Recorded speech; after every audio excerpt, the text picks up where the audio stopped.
Hello. Wow, episode 10. This painting's a lot of information, and thank you all for sticking with it and viewing it. I was doing a little research this morning on my YouTube channel, and I noticed that most of the viewers, subscribers, are only viewing an average of 14 minutes per video. And truthfully, even the non-subscribers are viewing a little longer.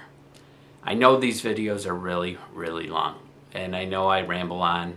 I know some of the, I can give the information and then you just watch me what I'm doing. The only thing is I don't know how I can make it faster for you. My program that I use on my computer is just a basic recording program, so I have no physical way of time-lapsing it unless I go and buy a $70, $80 program and put it on my PC, and the budget's just not gonna happen. Ain't gonna be there. So I can continue as I am, or maybe in the next series I'm gonna finish this one here. Shepherds watch their flocks. I'm gonna continue it as I am and finish out this series, but I'm considering two different options. One is doing just small segments and leaving it at that. I find those actually get the highest amount of views and are watched in entirety, like my tiger fur demo or my bobcat fur demo. I also find that portraits are not the highest viewed videos that I've put up. It's more animals.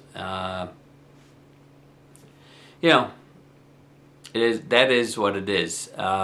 So I don't know which direction I want to go in. I've thought about a Patreon channel and using this YouTube channel just as a brief segment, like a lot of other artists do. The only thing is once you view the videos, I'll lose the patrons. So it's not about the money that I'm thinking of. It's the viewership and what you're all getting out of what I have to teach. So leave a comment if you'd like. Like, dislike, I can take it. 57 years old, I've made it this far. I don't think things are gonna kill me. But I just wanted to point that out. Strange that I waited till 10, but it's been going through my mind a lot. And I really do appreciate those who do comment and those who are viewing my channel. It goes up and down, obviously. So God bless you. Stick with me on this one at least, and I guess we'll see what happens in the future. We'll pray about it and go where the Lord leads me. Things might not even change. I don't know. I'll just do it to do it. I'm not looking for popularity. I'm not looking to be someone's idol. I'm not looking for fame or fortune. God will take care of me no matter what. And it's his hands. That's why I'm doing this. Not for me. For the Lord first, and then for you guys. So, God bless y'all, and let's get, I keep pointing at the wrong side. Let's get this camera's opposite, so it's hard to tell. Let's get going, and today we're going to be working on the hand and the staff. I don't know if I want to start putting the background in yet. There's not going to be a lot in the background. It's mostly going to be a fade from a dark blue night sky looking into the shine over the hand coming from the angel. So bear with me, stick it out, and I pray this helps improve your artwork, and you can use these tools and these ideas and my methods and adjust them to your own needs and how you work, and become a much better artist. And most importantly, I pray all will come to know the Lord. God bless you. Here we go. Well, we are just about ready to start here. I just wanted to make a note of this to you guys. I've changed the base flesh tone from what the face was, because the palm of the hand is pink. The back of the hand is more what the flesh tone of the face would be. So, being that mostly his palm is showing here in his forearm, we're going to do a pinker flesh tone, and then maybe we'll work in some stains or something on his hand from, you know, working in the field with the sheep and that. Also, what I've done is on my original line drawing, I didn't know what that was. I've taken all these setup lines that I put down, and I've erased over them to lighten them, because being the hand's going to be lighter, I didn't want as heavy a orange lines as I did in the face. That would be kind of not very good to do that. So I've mixed up my paint same way. All I've done is I've taken, instead of 5 red ochre, I've done 3 red ochre. Instead of 3 green, I went 1 green. Sepia is still 3 sepia, and I added 3 golden ochre instead of brown ochre. Also, it was still the same 10 opaque flesh and 6 water. So that's going to be my base for the hand. I've got it all mixed up here. So this is a buffed color because of using that opaque flesh.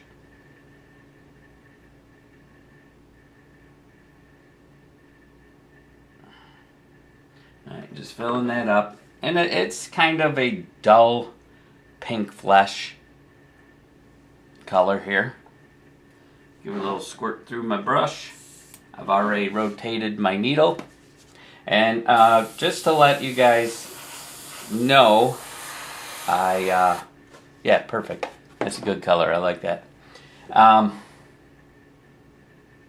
Just to reiterate, this is Ampersand Claybord, in case you're just turning in and you didn't watch the earlier episodes. This is Ampersand Claybord. This is E'Tac EFX paints. I'm using a Iwata Custom Micron SB, my favorite brush at this time. I've got enough brushes.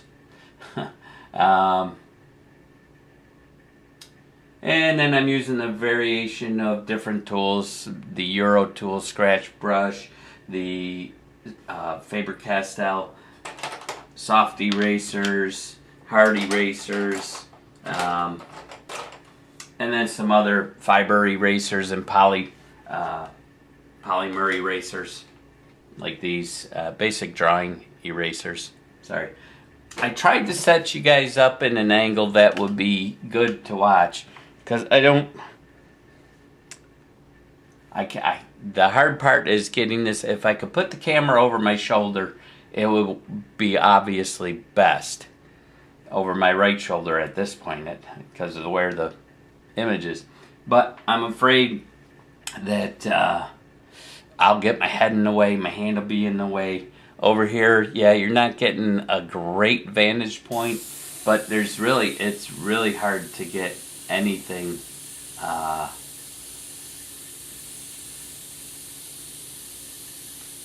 close to being my eyes. You know what I'm saying? So I'm just gonna lightly mist in for the base color.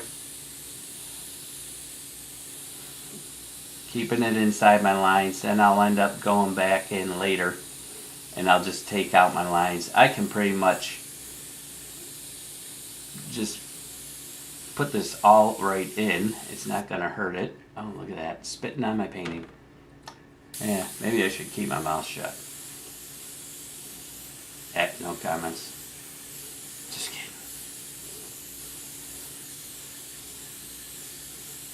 I'll tell you one thing, painting, I love painting. However, my back does not love me painting. Now on the nail beds are funky because they're usually a lot more pink. So we might alter this a little bit. I'm just going to put in some shading on them when I get to them. Again, I'm just covering with my first layer of color. Nothing heavy, working light. I can cover this all and go quick. These sausage fingers I drew.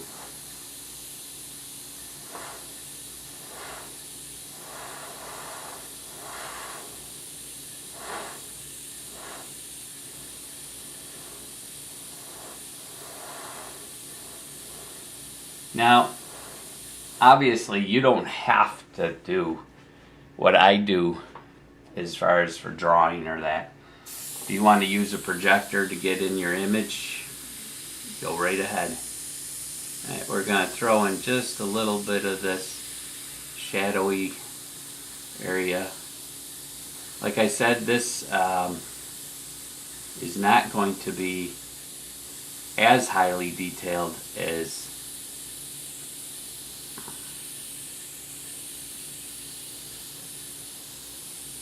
the face, mainly because it's in the background.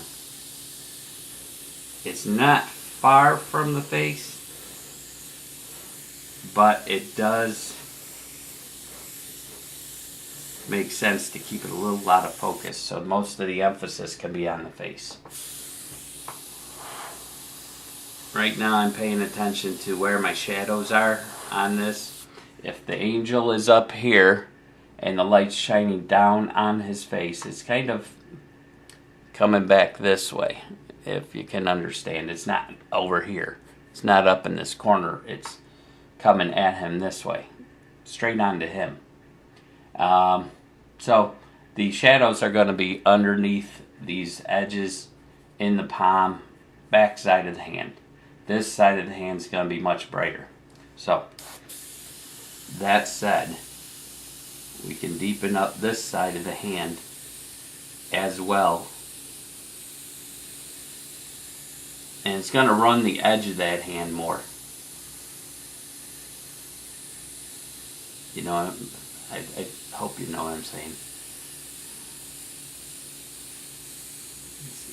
You gotta think of how light plays off of objects in your painting. Now inside this finger, I wonder if I could tighten you in on this so you can see where I'm working. See if I can get you closer. I put you over my right shoulder, but that would be hard for you guys.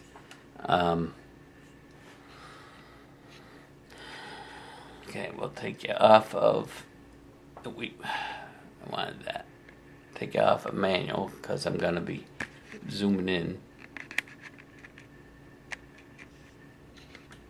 Alright, got to turn you over this way. See, that's terrible. Here, let's move you out. Yeah, that's my ugly mug. Ooh, now you're looking at that. Alright, let's get you back here. Kind of on that hand. I'm hoping I'm not going to block your view that much.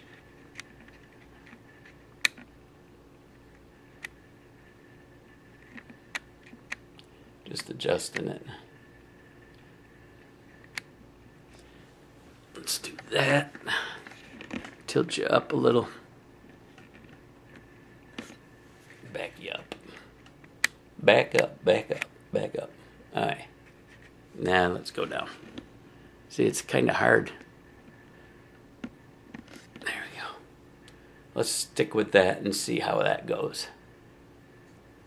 I can't tell if it's in focus, so I pray it is.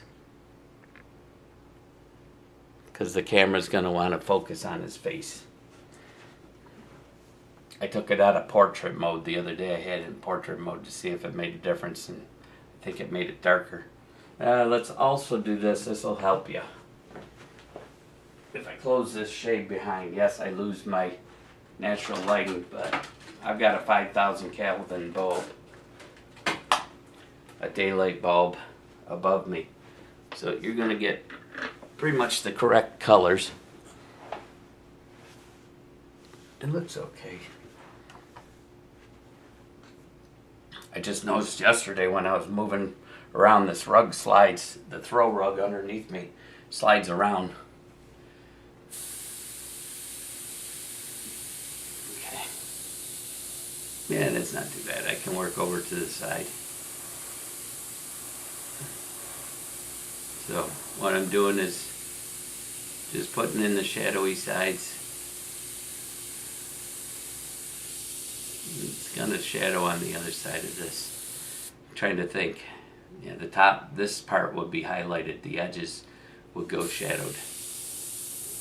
So just throwing in some shadowing. Real easy shadowing for the moment.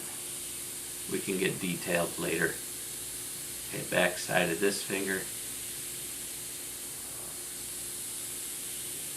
Underneath.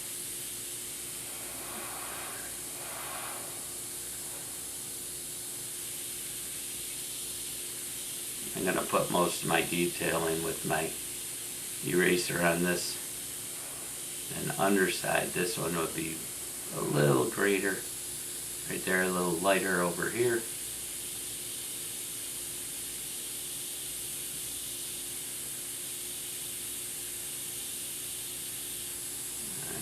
Underneath here, get these shadows in.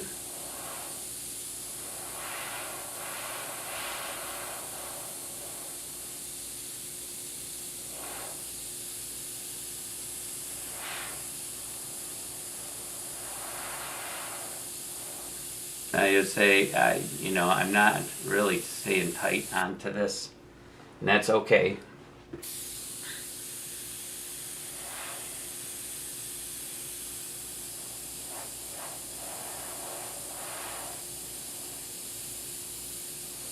Shadowing in this palm. I think it's going down far enough.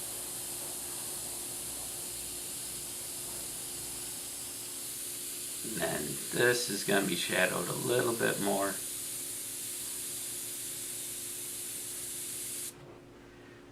Like so. And then down here.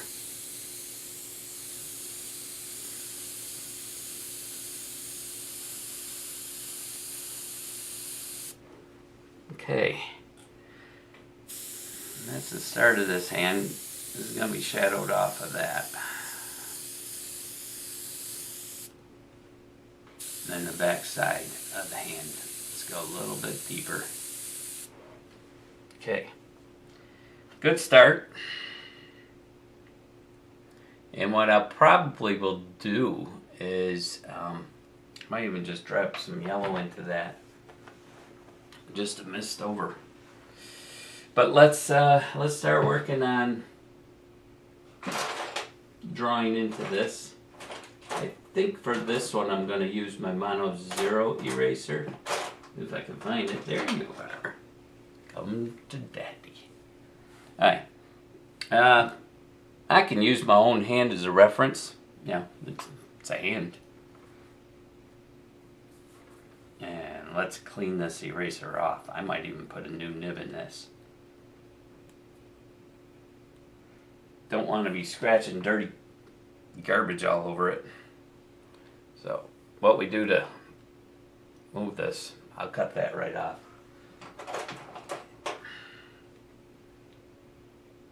It's a soft tip polymer eraser. I'm going to chisel point it for now. Alright, because it made a dirt mark in it. Alright, we're just gonna kind of look at the pattern on the thumb just to get an idea of these lines.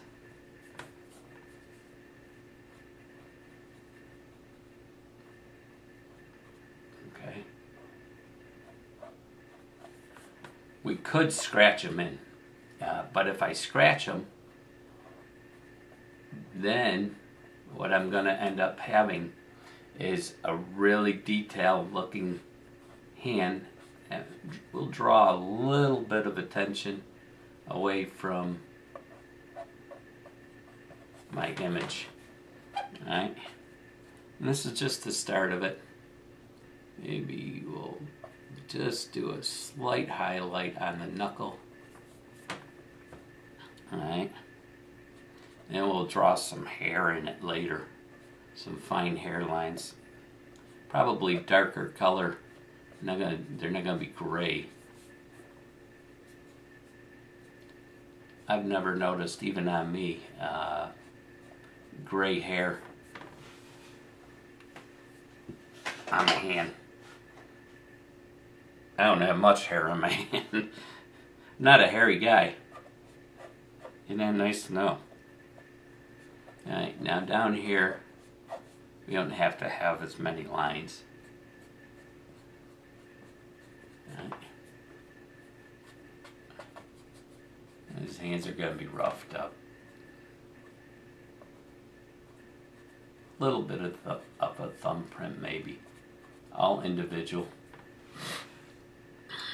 Then on the, let's see.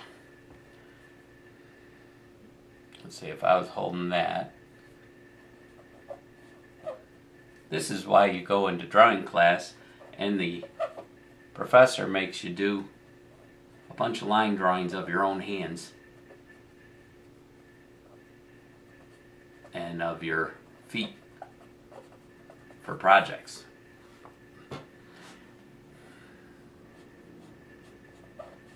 Get you not only used to doing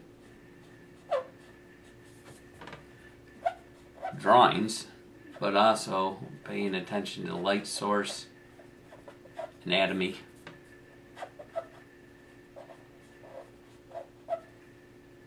This gets dirty. A lot of people use these Mono Zero erasers for drawings, and they do work great for that. Now the back of the hand here has a little bit of pores, so we don't want lines. So I'm just kind of touching, pulling, and dragging on the back of the hand. Alright, it's a little different texture than the side. And over here it's a little smoother.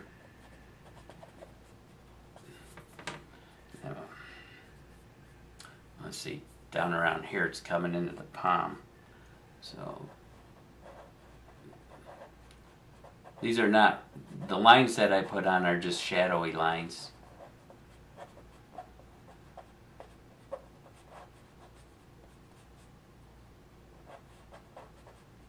They're not so much the creases in my own hand or anything.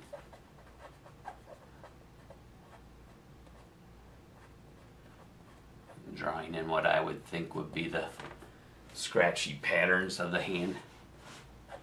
And then we can come in here a little more. I don't know if you're watching me or not. I'm looking down at my hand just to get a reference of what I'm wanting to accomplish. Let's see, let's look at my hand.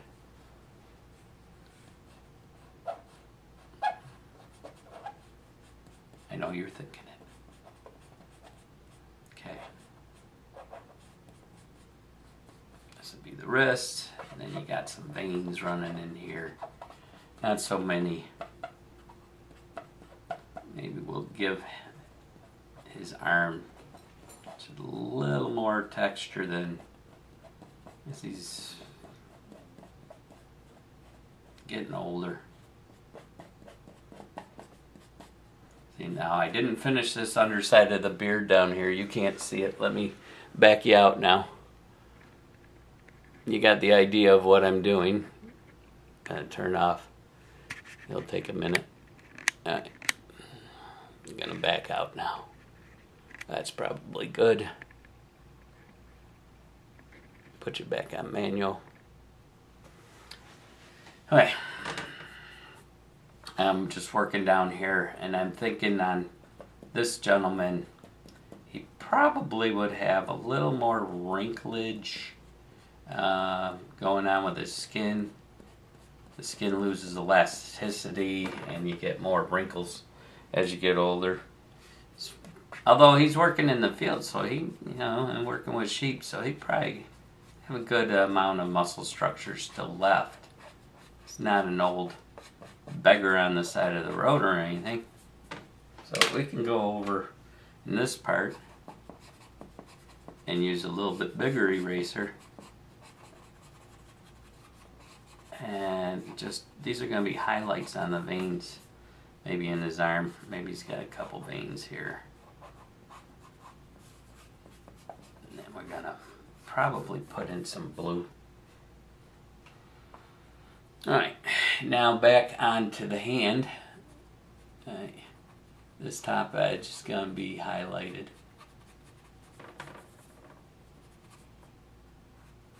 Now this one's going to get a little more shadow, but there's going to be all this is highlight. I should have put color in there. Let's quick do that, because I got to have the color to work the detail into the back of the hand. Start my arrow away from the drawing.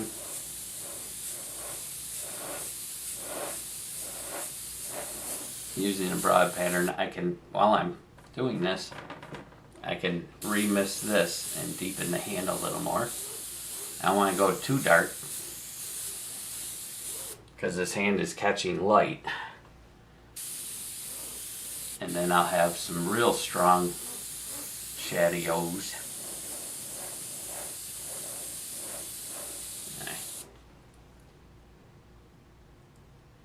Yeah, I got a lot of room to play with, because his face I got dark.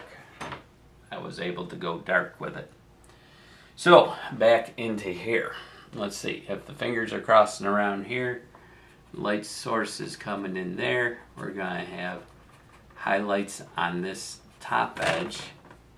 Alright, same up here. This finger's going to be a little more drastic. Alright, and then we're going to have probably his knuckles. We've got to put those in. Maybe a little highlight on this little fleshy part right here. Same down here. And then the cuticle on the fingers. Doesn't have to be great detail right now. Right, maybe a couple on the edge of his finger. This one's, we're going to say this nail broke. I wonder how they trim their nails back.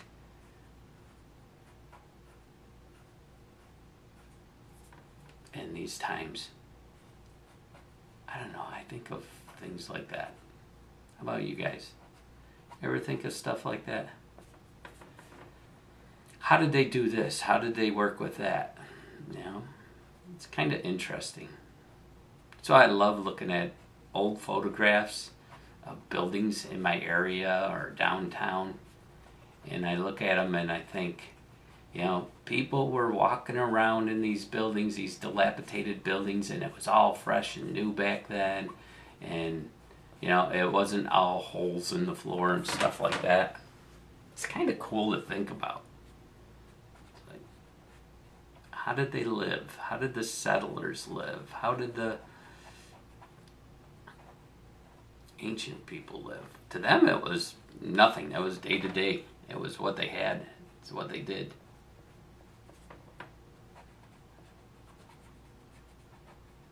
Well, I mean, they had walls that they built and stuff. I mean, it's not like they were idiots. God gave them intelligence. It all depends if they used it. In my case, not so much. Okay, this little part of the palm of his hand is gonna be, whoa, I think I spit on it. And that's why that paint pulled up. I gotta stop talking. You're probably thinking, please, stop talking. You make no sense. You ramble. Maybe that's why my viewership is down. I ramble. I'm rambling. Alright. We got a little more in there. We're just gonna make a couple. We got a little detail in that hand. Now let's go one more. Well, I gotta add more paint. Give it a little mix in my cup because it's starting to separate. I don't know if you've ever noticed with opaques and then you put a transparent in it, they have a tendency to separate, the pigments do. So give it a stir every once in a while.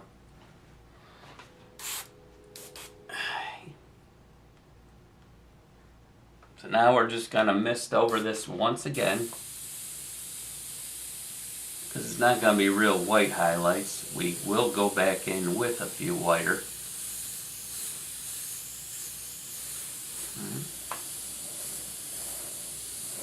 Over the fingers once again. I'm not worried about overspray too much. Not at this point. I'll clean up around these fingers because of overspraying in the background. Probably be a good idea to do that now. Take our drawing eraser. Just clean that up a little bit before it starts getting too heavy.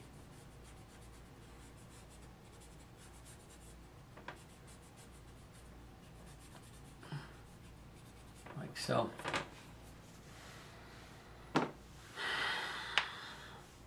Now, can we go in with, because I don't want to make this hand too dark. Dark. Alright, I got an idea. We'll leave that. Maybe there'll be a scar on this hand. Who knows? Oop, I got the crown cap on. See, you can paint with the crown cap. I prefer it off.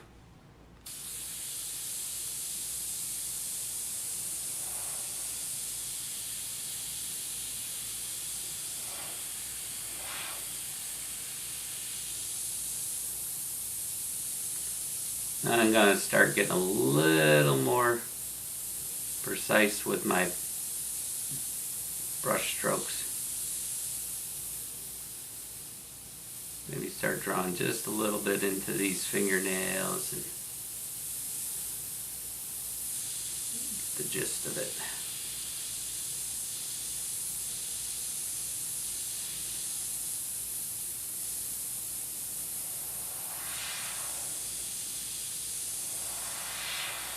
As you get better with your brush control, you'll find it easier to do this kind of stuff.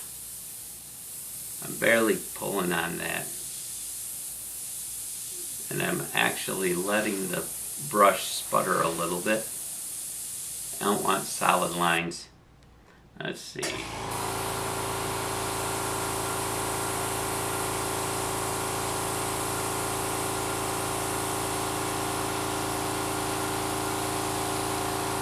I gotta look at my own hand to get an idea of where lines might be so I don't make up silly stuff. I don't know if you've noticed if that compressor's getting any louder. Being that it wasn't running a minute ago, obviously it sounds louder.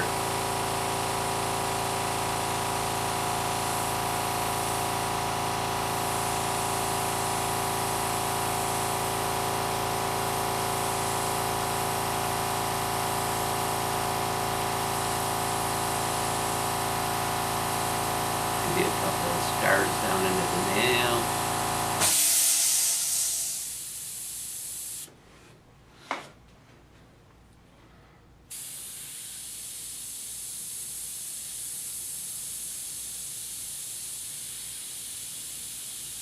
Now this is the same color, but I am getting to a little fuller saturation of that color.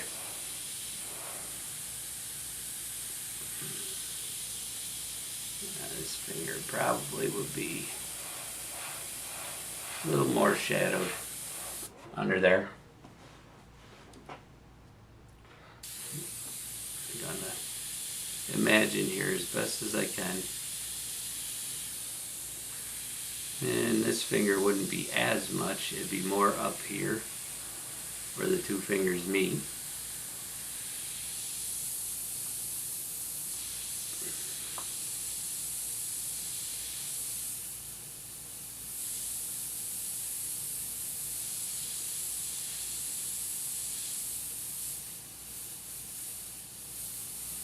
Some hairlines in there.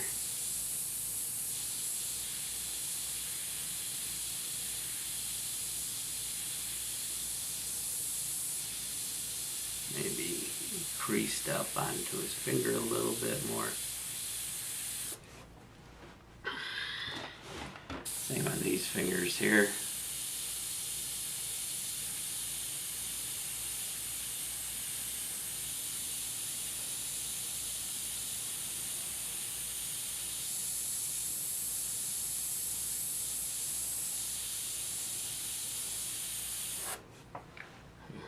That's one fat pinky. I don't like how fat that looks. Although he's squishing down on the pole. So maybe I'm going to shadow that in, so I'm not too worried. I can always reduce the size of it.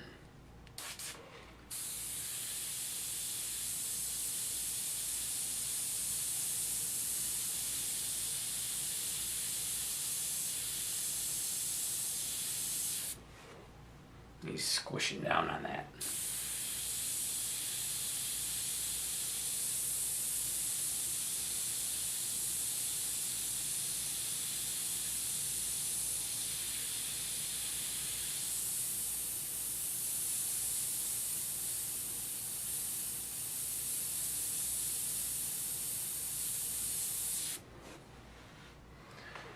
All right.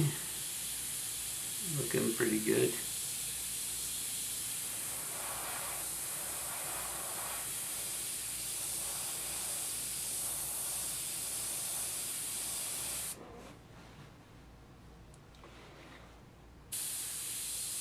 Come up here on this one.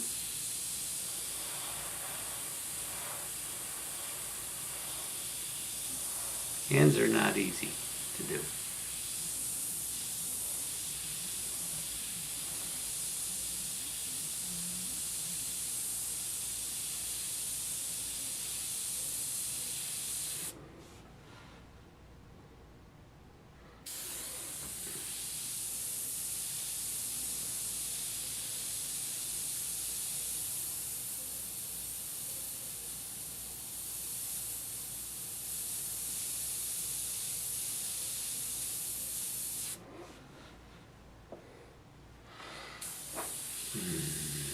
Trying to imagine. Sorry if I'm a little quieter than usual.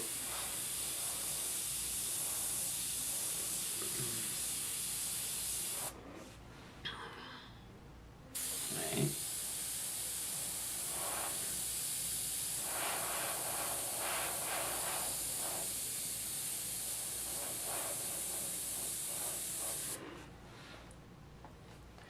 And my fingers are cramping already.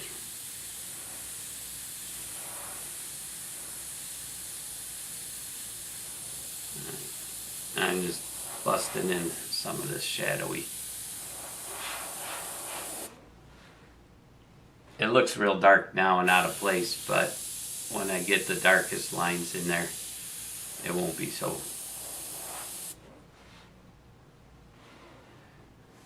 And the reason you'll see, I don't know if you noticed me doing this, my hands are cramping a little bit.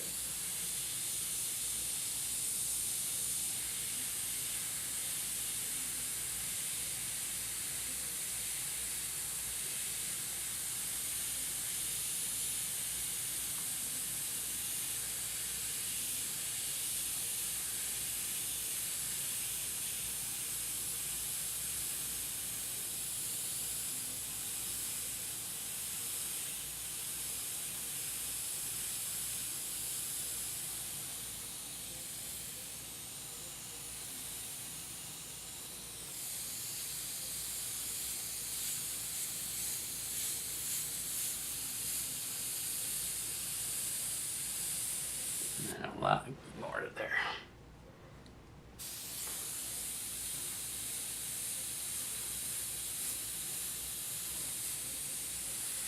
And on the back side of this nail, maybe a little more. I got my finger up on the tip of the trigger only because of how I'm having to sit to paint this. It's higher on the board. What I should do is stand. Alright.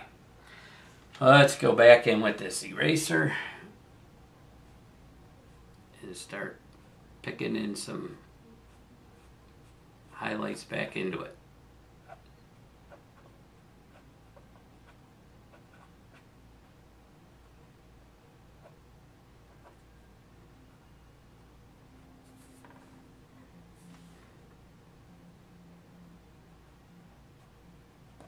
I'm imagining he might have some dirt under his nails.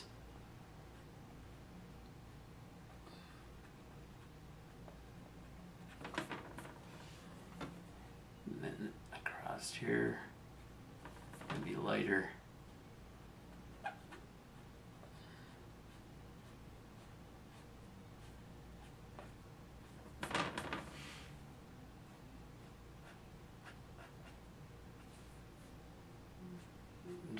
I'm just doing the nails right now. He needs a pedicure. Poor guy. Life's just rough on these poor hands. But he loves his sheep. They are his flock that he watches over, that God has given him.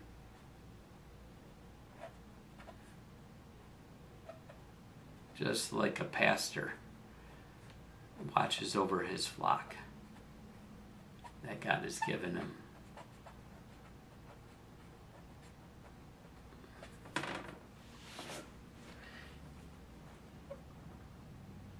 So does a shepherd.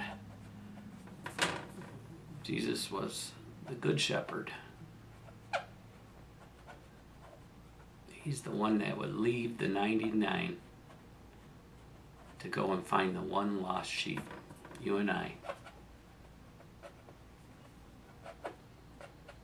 I thank him every day for that.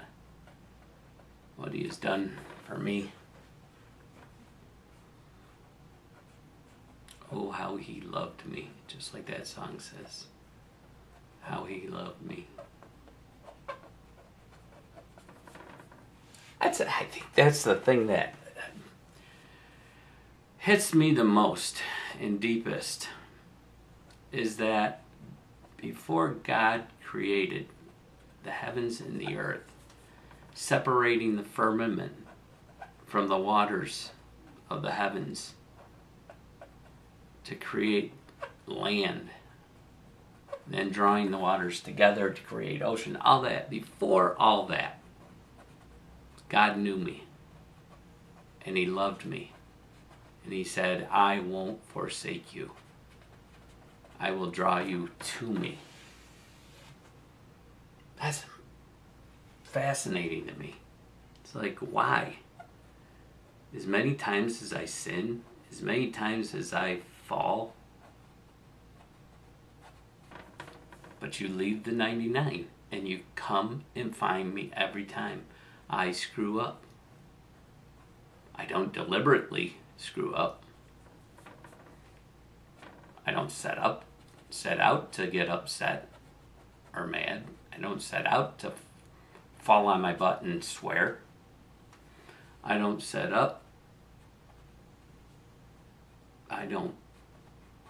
purpose to want things that I really shouldn't or don't need. It just kind of happens. But you forgive me. You love me.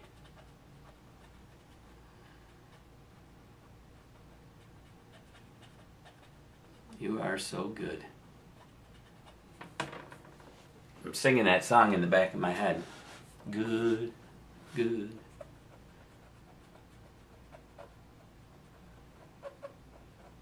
It's who you are. It's who you are. Alright, let's give a look-see at our fingers. Let's see what we're doing here. Okay, so far we're getting a nice look to this hand. All with the mono zero eraser. This one might be, probably gonna have to look at my own hand a little more to get the idea. And we can work in a little more into here. Maybe this up here. Yes, I'm using my hand as a reference. I know I said no reference. I can't look at my own face and look at that unless I look in the mirror. But at least on the hand I can get a better gist so it doesn't look like a club sitting on the easel in the drawing.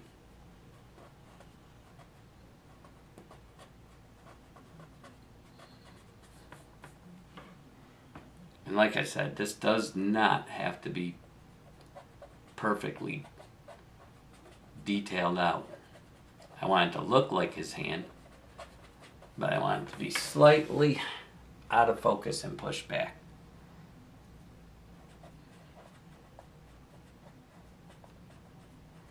Just working in these textures in the hand. That would be up in here. Then I'm going to end up having to dust over this and hit it with some golden ochre to bring out the yellows.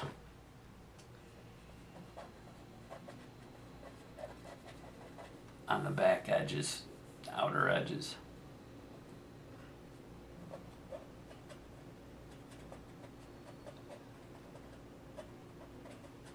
As we went a little heavier in there, we were able to put in a little more detail into these fingers and hands. And no, I am not contradicting myself. I'm just not making the sharp detail, sharp edges. Nothing terribly in focus. Because further away, I want the detail here. I don't want the hand as highly detailed. Maybe this knuckle here would be highlighted. And like in here.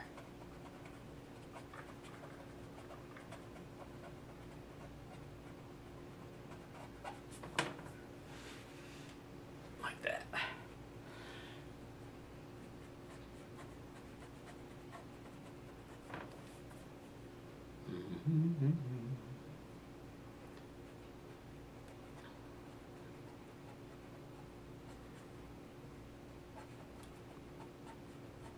I have to tell you, this has been an inspiration to me as well. Working on this piece. You wouldn't think your own piece would inspire you, but it just drives into your soul at the awesomeness of God, how He can put this into your mind, into your heart.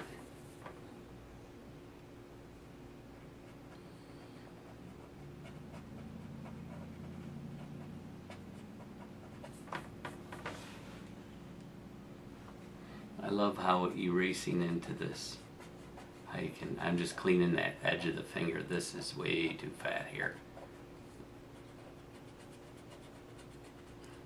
We're going to shadow that back like I said anyways, but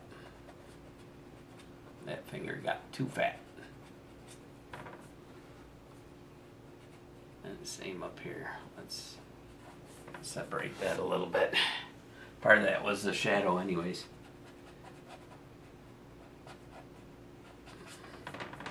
Okay, and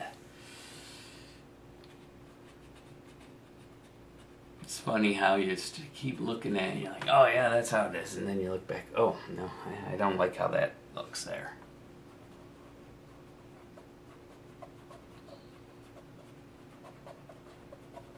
Now on my next pass over this, I'm not looking enough to cover over all these highlights. I don't want to obliterate them, you know. Thinking.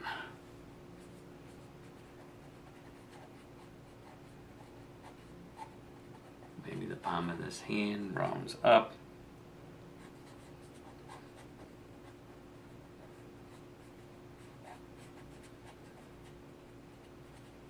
Maybe there's a crease in here, and up in here, a little more coming around that hand. I'm circling and scribbling almost with my eraser, leaving paint while creating this texture. Maybe a little bit here. Alright. And then that would probably be starting to shadow back under here. So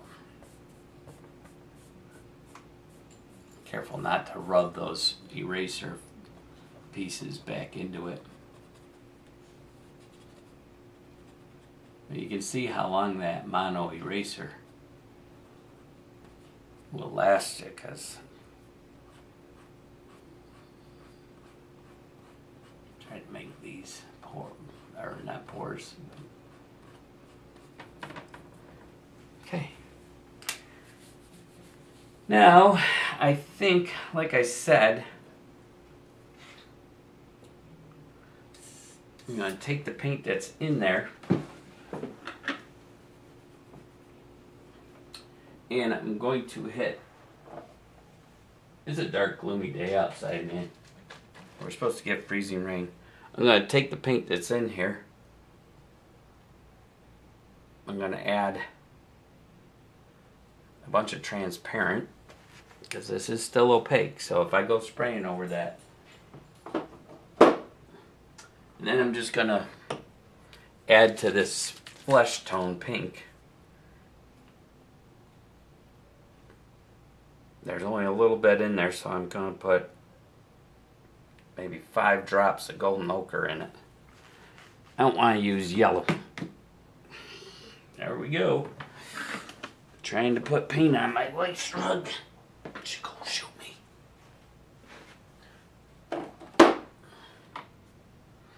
Tell ya. Alright.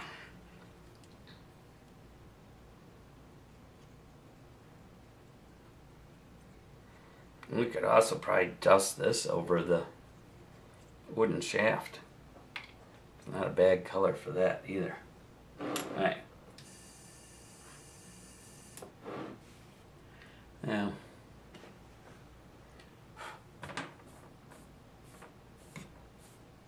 keep finding eraser filings on it. So we're gonna mist this, and the palms of his hand are gonna stay pink, but the box of his fingers, this forearm. Let me make sure I've got a nice color here. I want a yellow.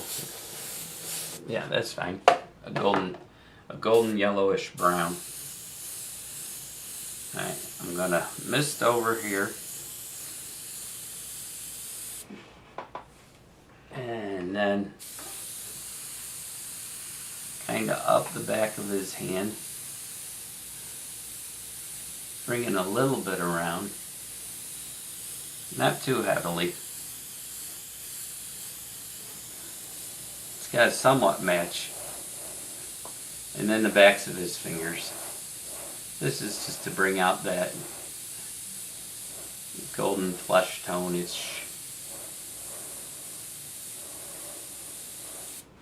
Alright. It ties it a little more into what's over here on his face, but it's not exact. Then we'll go back in and probably work a few of these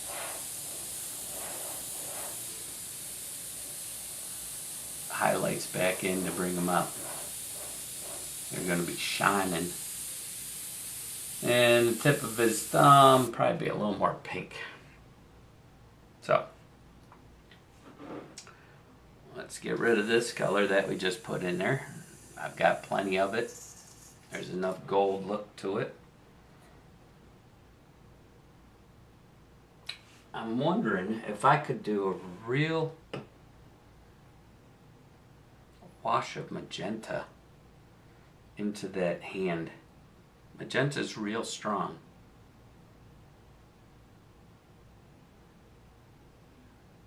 Tell you what I'm going to do. I'm going to do that little trick that I did before. Let's clean out this color. I don't want this color in it at all, because that'll contaminate that magenta. And I want a very pastel magenta that I can mist over the deeper parts of the hands.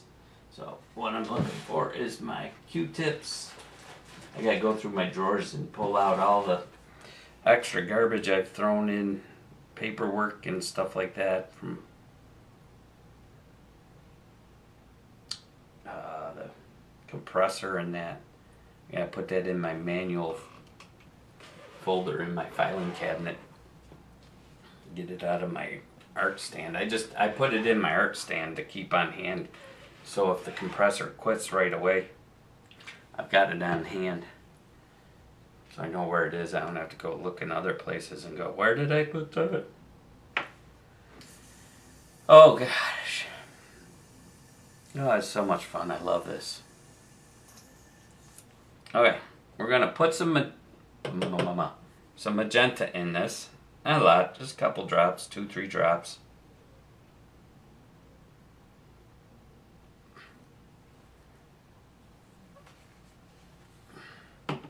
Now I'm going to spray it through it and empty it. Get all that paint through. No more in the reservoir. Now I'm just going to take and put my transparent base in this cup. The more transparent base I put in, the more it's going to dilute it. I'm not even going to stir this.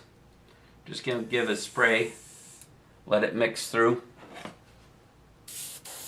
And there, I got a nice soft pastel on this. I also got a mess on my comb today. Alright, and this is just going to mist over the palms of the hand, fingertips. And then into the fingernails.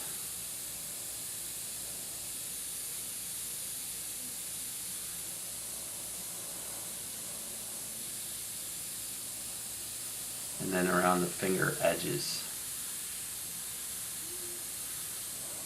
The backs of the hands are not going to be as pink.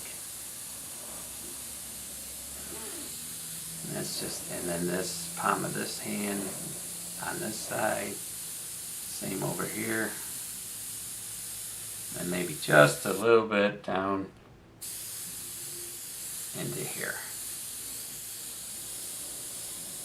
Same over there. See, now you got the brown tannish color, you got the nice pinks going on in here, and we used what, I don't know what you would call it. It's just a trick I picked up over the time. So now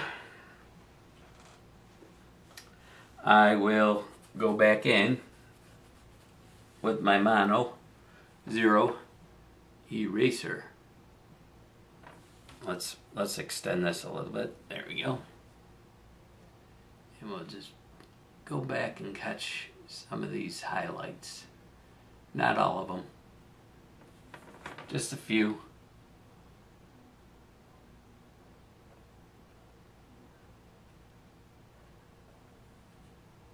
Got this one here. Oh, I hear that rain starting. And the cuticles.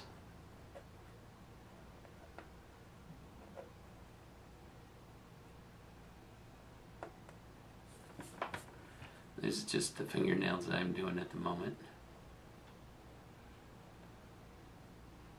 there's that freezing rain, just like they said was coming.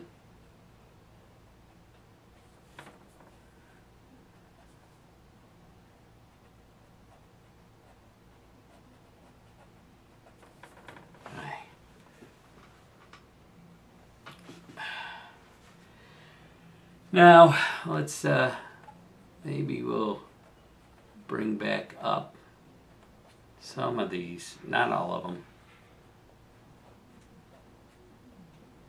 whitest highlights on the knuckles, and then maybe a little bit across the back of the finger. Over here.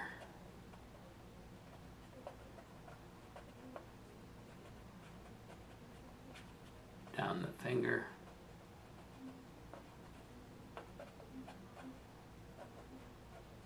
And probably be more here than the knuckle here. What a knucklehead.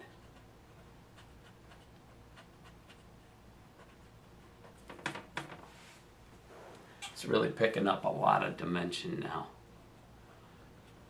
This side of the finger. Maybe some in here.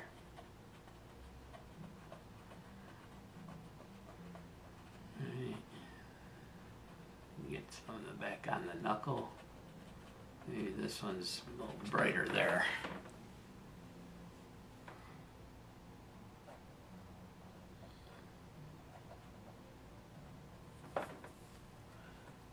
Same here. Do that again with this side. Okay. And then we'll put a little scraggly.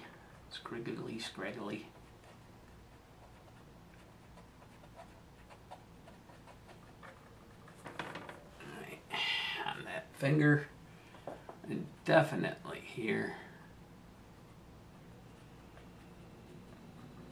This is a real sharp one. Come bring that over. Closest one to the angel, if you think about it, maybe.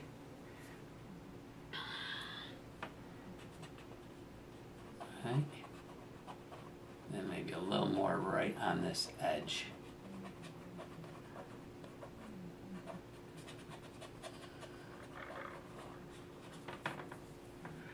And then here. And then between.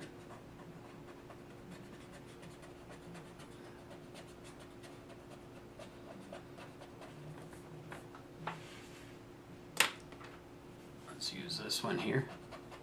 Just to get that a little bit brighter. And if you notice, I've done mostly all erasing to bring out this hand. Not a lot of airbrushing in this. That is to come. Again,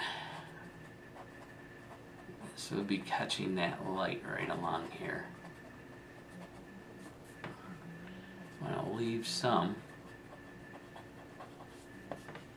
and then probably down here would be a lot of creasing, so I'm going to use longer strokes.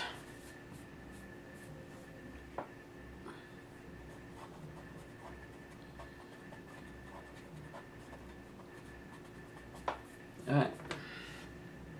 That's probably good. Let's leave this side of the hand pink, nice and pink. And we're not going to put a lot of what's going on in here. Let's maybe pick up just a little bit onto the arm. I don't know if you can hear that in the background. My father-in-law's TV down cellar. He lives with me, with my wife and I.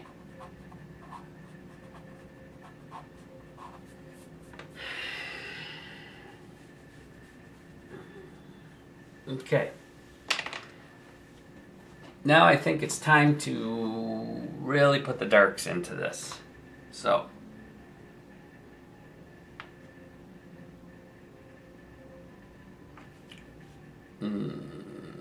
Okay, I did. Probably on the palm of this hand, it would be. I'm going to leave that magenta in there because I want to tint this a little bit red. It's the base flesh tone. The magenta that was sitting in the cup, which wasn't much. And maybe just, a couple drops of burnt umber. Maybe like two, I don't know, two I think would probably be good.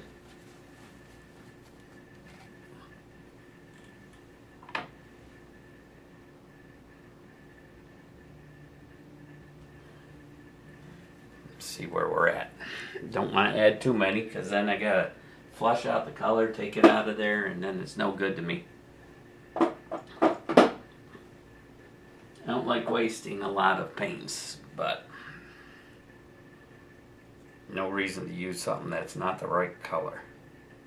Alright, yeah, that's probably good. Now, I like that. I think that'll work really good. I'm going to put some water in here.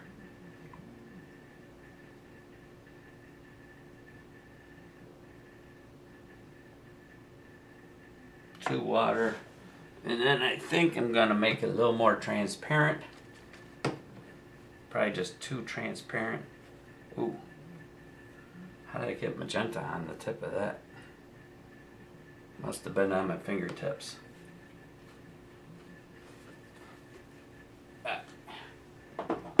Just too water, too transparent. I didn't have much in the brush, so I don't need a lot.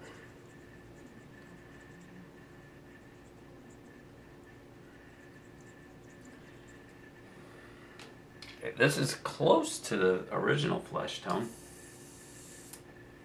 Let's make sure we got that color coming out. We don't have just magenta still. See, it's still magenta. Go until we get that color coming out. Alright, there we go. There we go.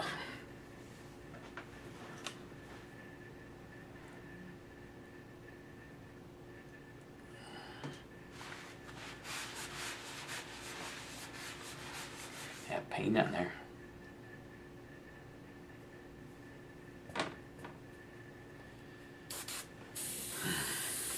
Okay, now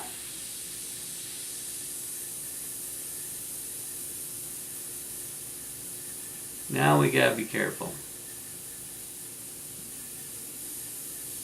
We're gonna just be shooting in some really light details, very soft on it.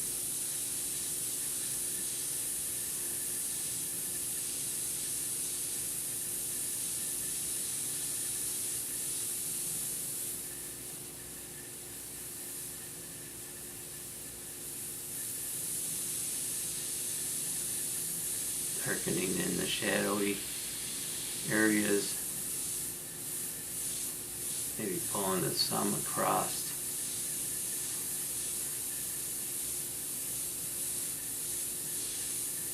For the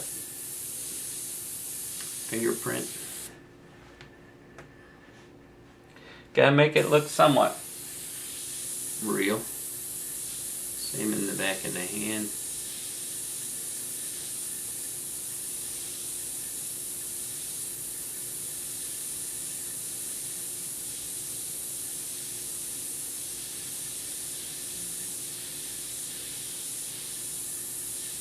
Now the pattern in the back of the hand would be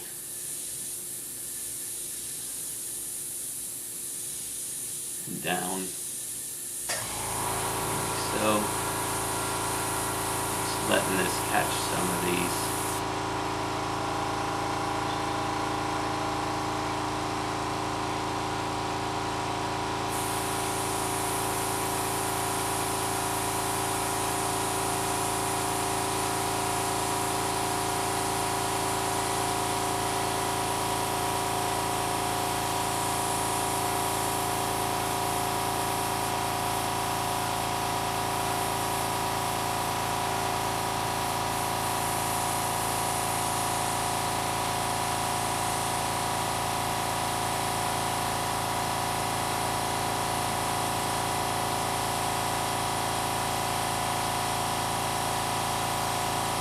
wait until that fills so I'm not trying to talk too hard over it.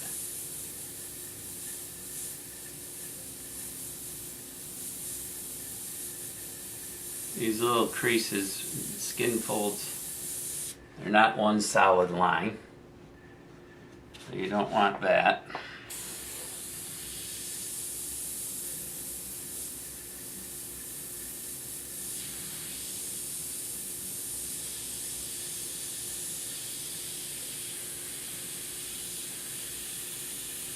Keeping the shadow a little bit deeper on the inside.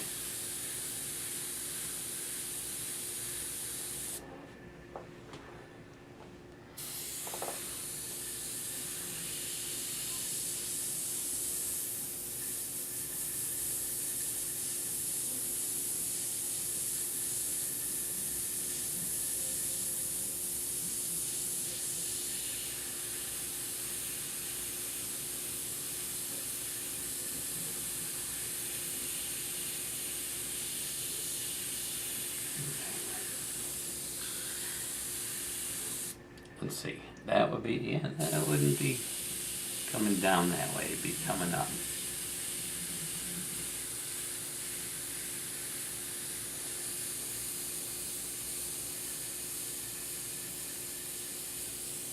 And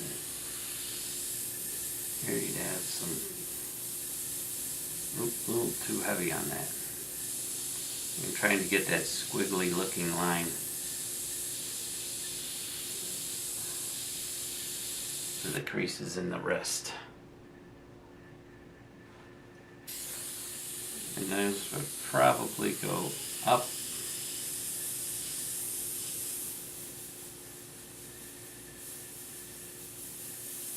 We can lessen some of these with the eraser.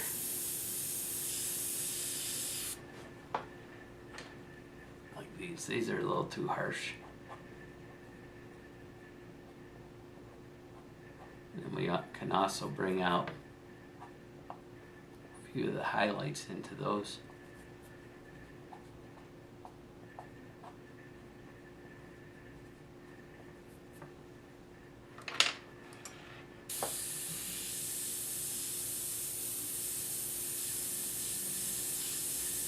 Same with the palm of the hand, coming around.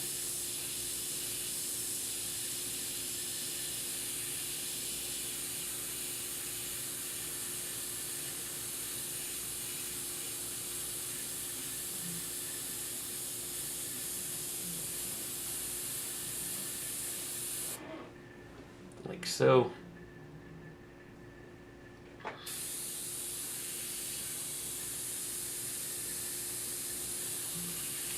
We're going to do a little wrinkly crease going up this way, where the hand is.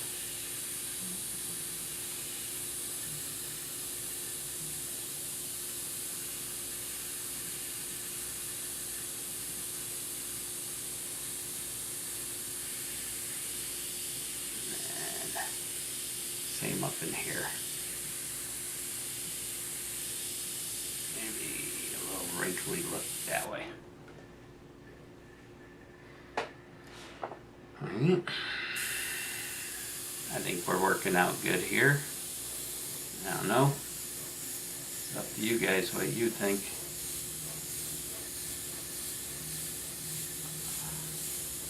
That color under the back side of the hand.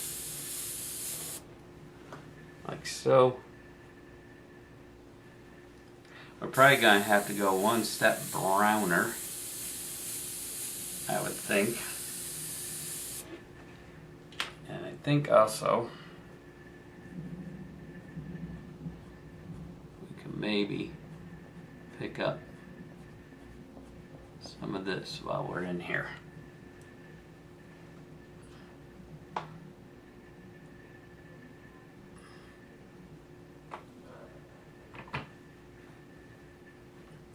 I am using my hand a lot as reference, yes. And that's fine. I mean, our imaginations can't be that awesome all the time. that we could make a realistic looking.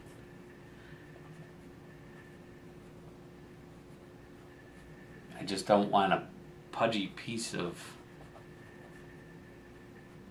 imitation flesh.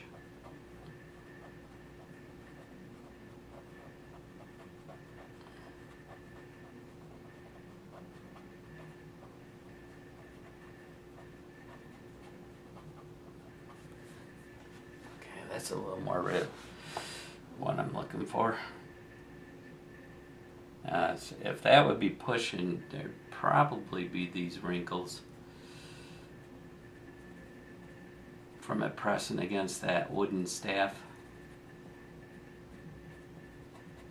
So we gotta have these, just a few.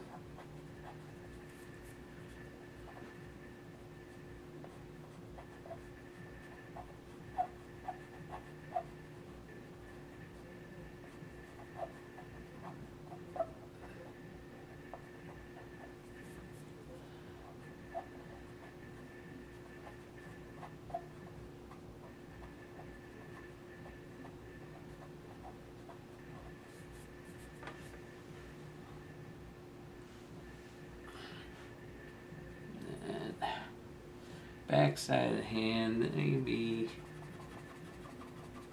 smooth that out a little more. This is his thumb knuckle, so let's give a little more highlight onto his thumb knuckle. Maybe not so dark in the background on that. Just clean up the back onto the canvas, or Ampersand board.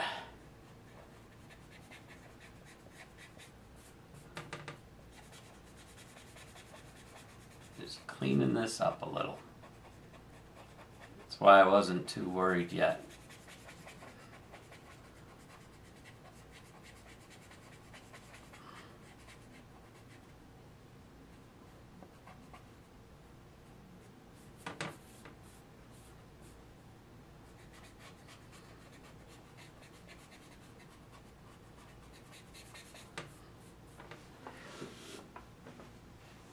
Okay.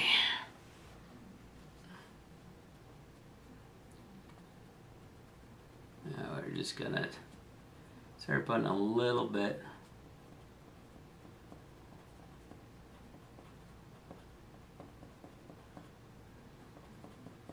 we may do a little mist of a green to neutralize some of this pink. It's almost too much pink, I think. Too much pink, I think, in contrast to the board. But then again, it's the palm of his hand, so.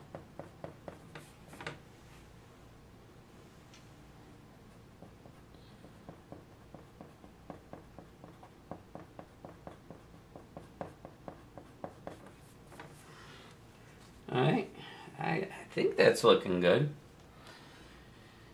I don't know.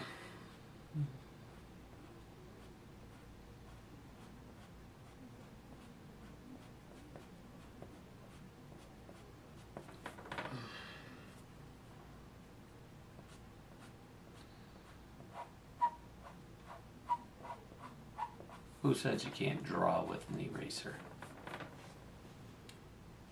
It's working negatively.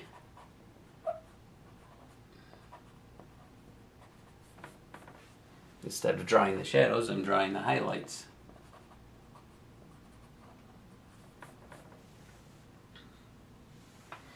Okay, let's start working on the other side of the hand.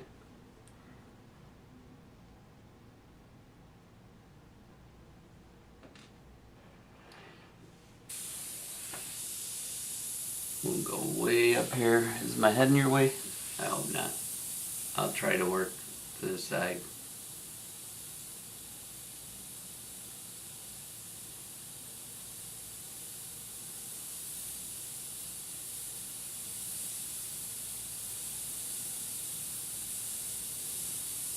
Now remind, this is reminding you this is just the darkest. We don't have to make all the lines, just some of them. Maybe we'll make that finger come around.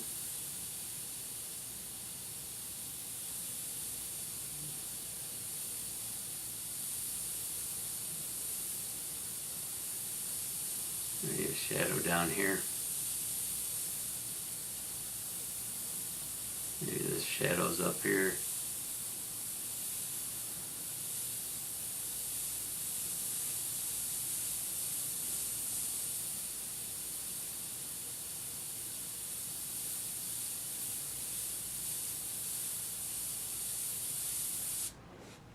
We gotta remember there's no lines in life. It's shadows, darks against lights, patterns, color. So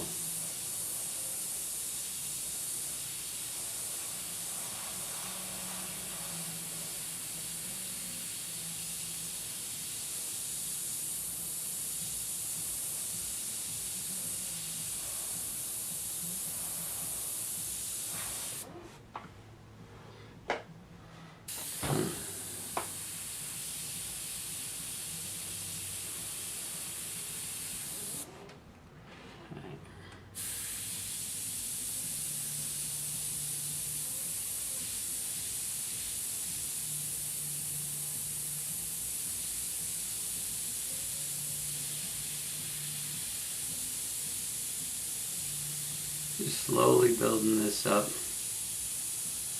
so it's something I really like.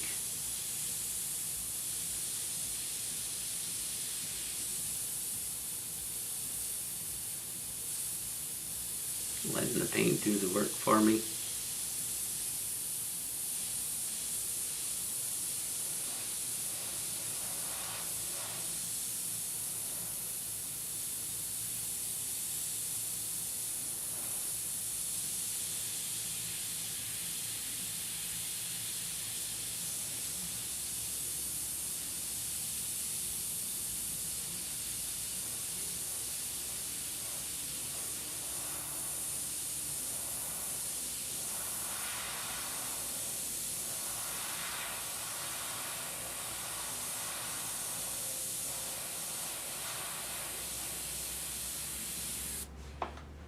Okay.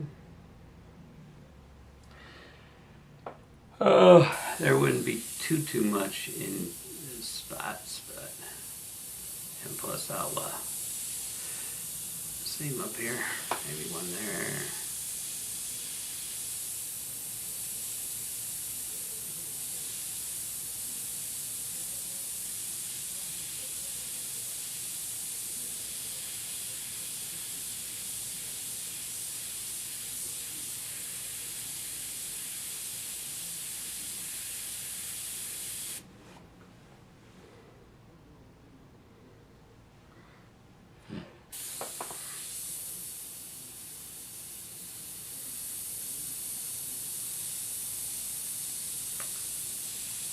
Sorry, I'm not very talkative at the moment. I'm trying to concentrate,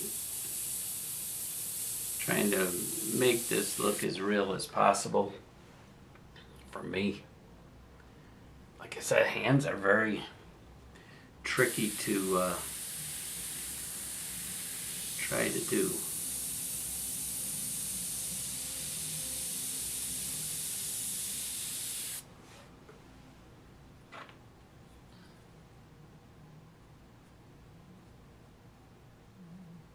Back in and remold this.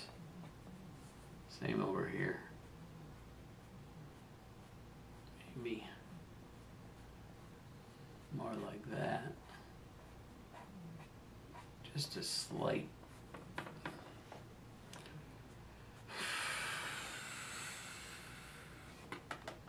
Because these aren't dark brown. Would be.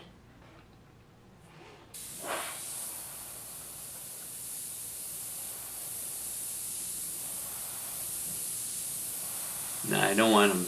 I wouldn't want to make this pink like my fingers, because this is a different light source. He's out in the fields. His hands are probably a little bit dirty. That looks like a sausage.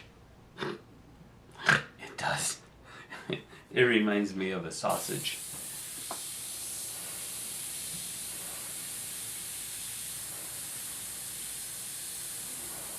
Maybe darker there. And again up here.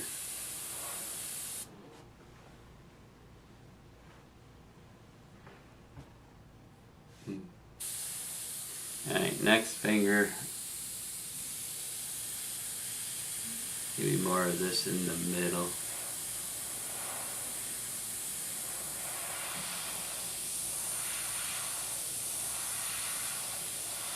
Go on the knuckle.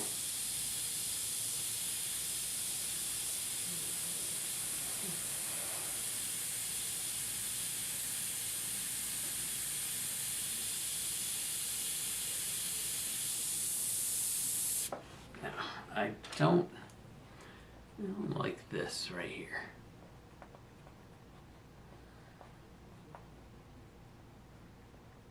Maybe more. Take that in a little.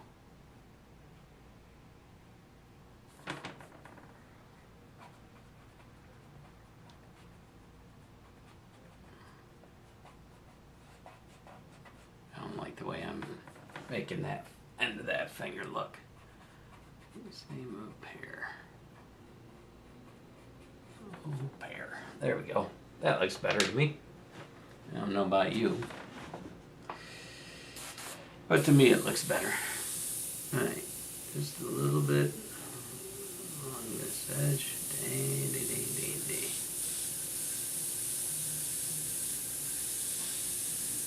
Again there. Now this one I'm going to keep that highlight more on the top side. I want to just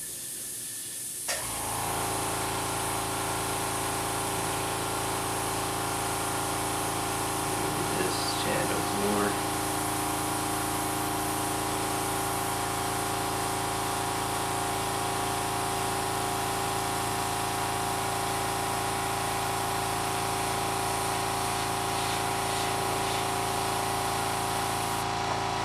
A little more like that, maybe on that one. A little shadow into here, but not a lot.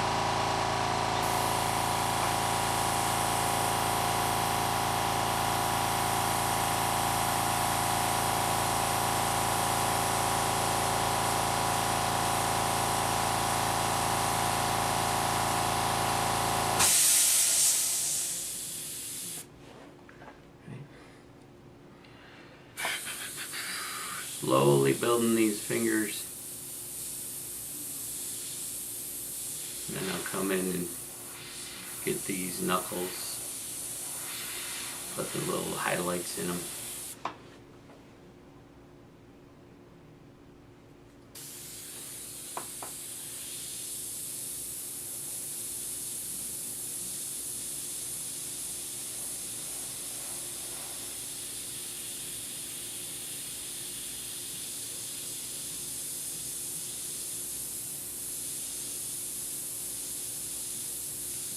And a little down.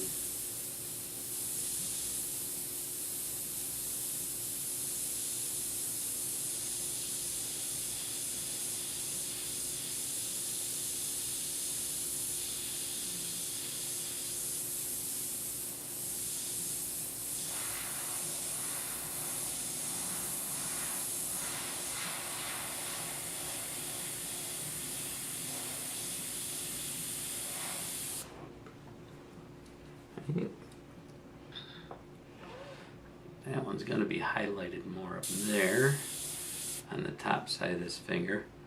And then this shadowy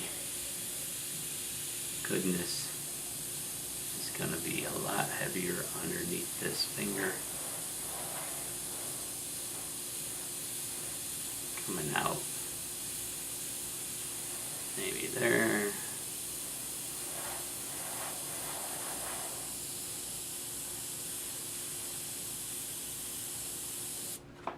Maybe like that. I would think. It would come like that. The way this shadow would roll. And these would be creased.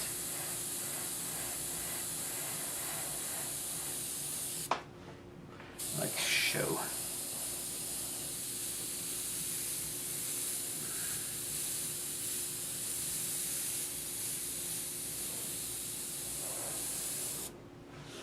Alright. Now let's go back to the eraser.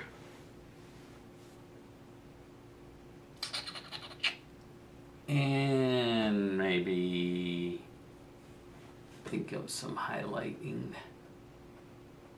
just a little here and there.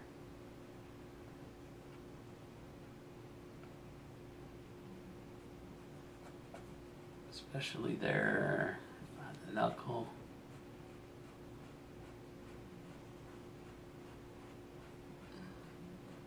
Paint's getting thicker, so it's getting a little more difficult to pull these highlights.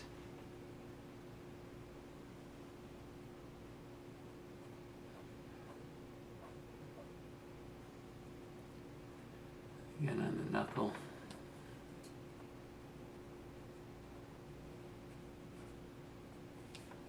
Maybe like that. I don't know.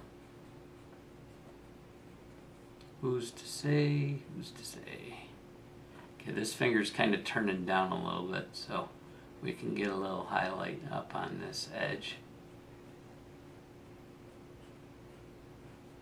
And maybe a little more in here. Not so solid. Then again, this highlight probably be more over on that side of that finger. This one's going to be more in the middle. Okay. Same with this one.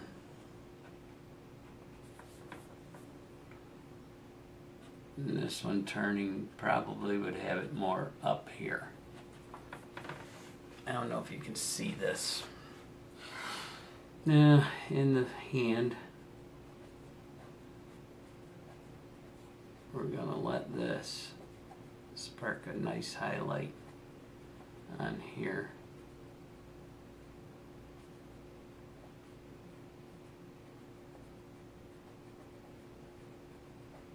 Paint's pretty thick here, so it's going to be more drastic when it comes through.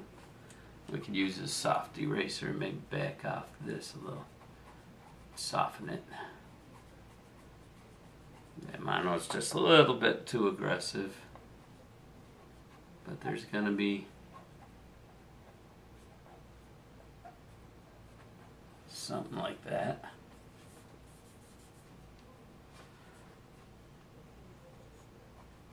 And then maybe some highlight catching on here. Same here.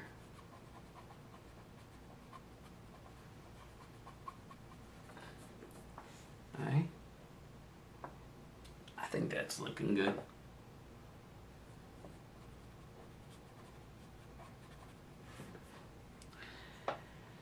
And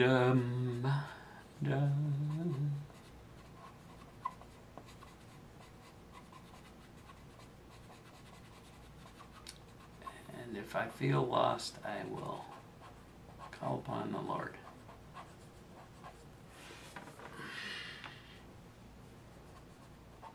Lord, grant me vision and ability to do this.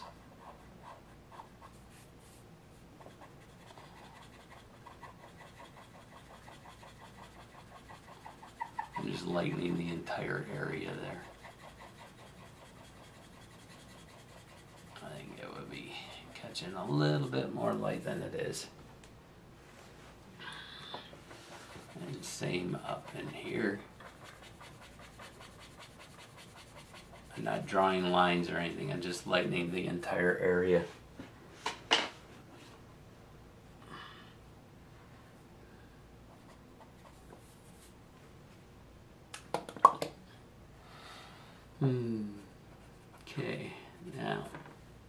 Back to the fingies. Maybe. Fingers are so funny looking. Toes are worse. I'm not saying the Lord made them wrong. I'm just saying.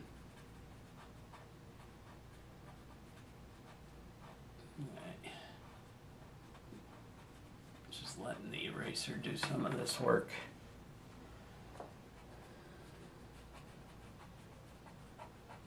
I used to be a firm believer in do it all with the airbrush. But, and especially in t-shirts, you kind of got to paint that way. All right, let's texture this a little bit more down in here. I mean, it's not going to be so flat and smooth. It's more like little short pores in the skin. All kind of rolling this way.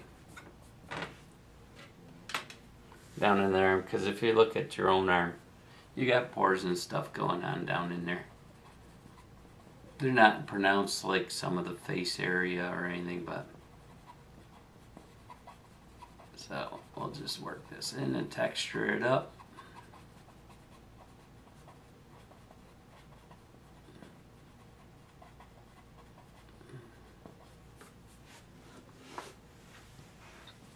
Down into the arm. I don't want to drag all the paint off. I just want to make some texturing lines.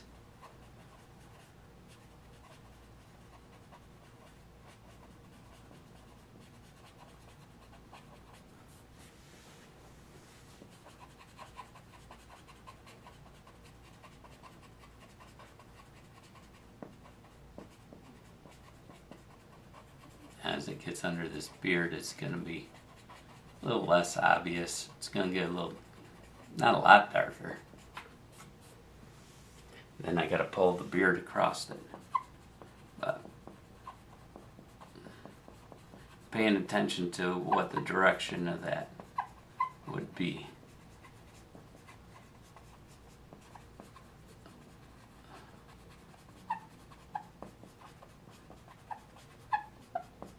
There's tons of different textures that would play into this.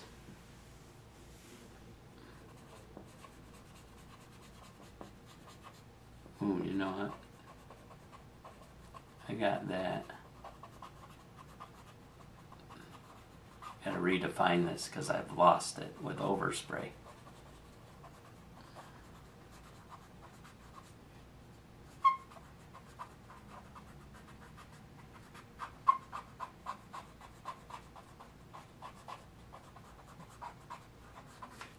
You don't want it to become part of the hand. And down here, it'd be a little more smooth, maybe.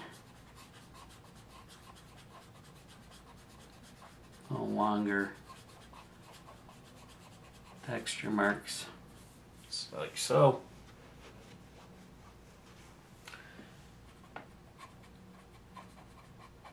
I don't want to go too dark.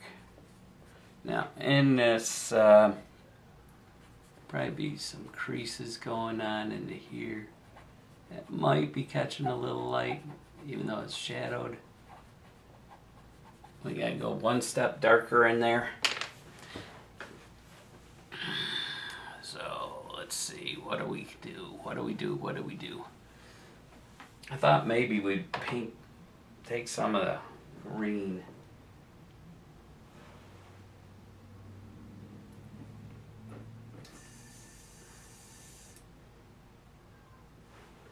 Let's put a little green into the mix that I got in my cup, the shadowy areas.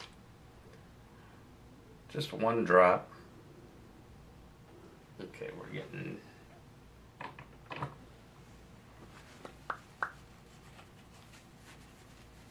It's all experiment for me. I don't know what I'm doing. Okay, listen to me. Okay, I don't know nothing. Let's see. Put 2 drops of green in there. It's gonna gray it up. I'm gonna put some transparent base. 1, 2, 3, 4. Let's put 5 transparent base. I don't want this to cover up anything. I just want it to tint it. Maybe 2 drops of water.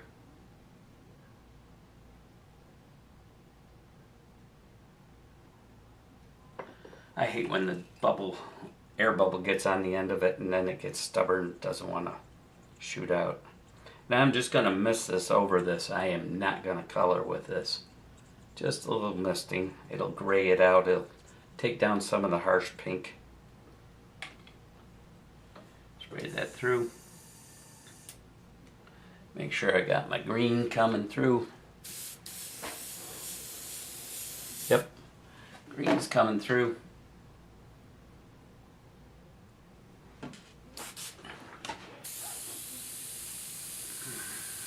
Up the back of the hand a lot.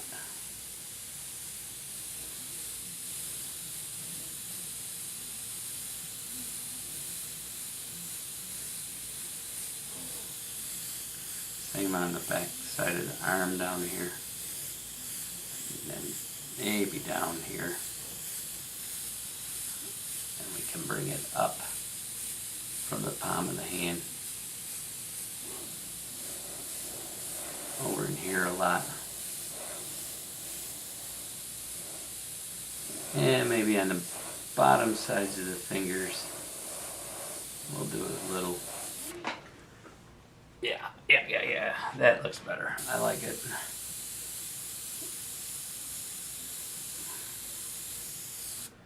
Now, there were some, we could put some blue veins in here. Maybe. I don't know.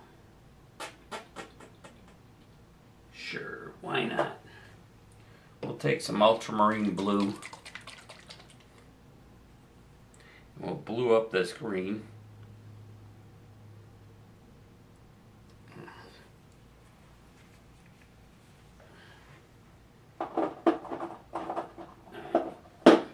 We're going to mix it through. This is why I'm going to try to do it this way, so I don't overpower it, because blue can overpower real easy. Alright, I'm going to take the blue that I just mixed into that. I'm going to spray it all out.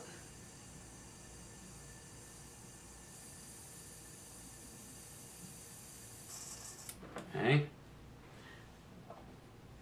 Now I'm going to do that trick I was talking about again. And just let that, spray that through. Check my color. Beautiful. Nice little purpley blue. Let's do just like vein work in here with this color.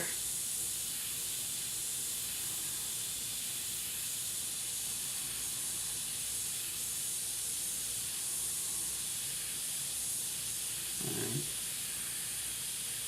It's not real strong, it's not overpowering.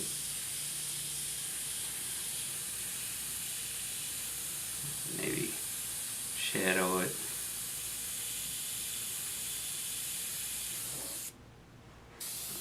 And maybe he's got a couple veins coming down into his wrist that are showing up.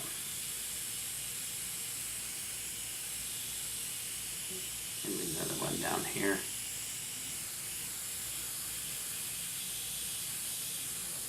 And under here we can do this blue.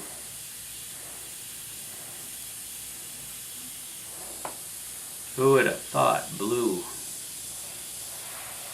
Maybe some blue shadowing on the back of his fingers.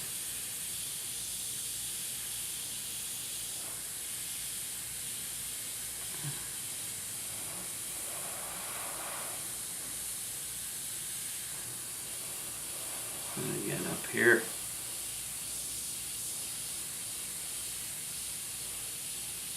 And again in there. Yeah, that works. That works for me. I'm liking that. we'll just do a little spidering, not spidering, but just some texturing in here.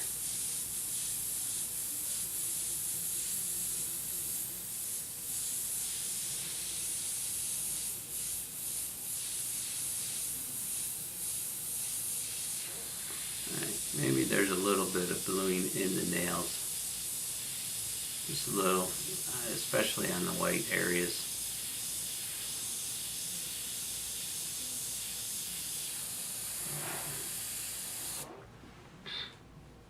Now, what do we do? I'm liking it.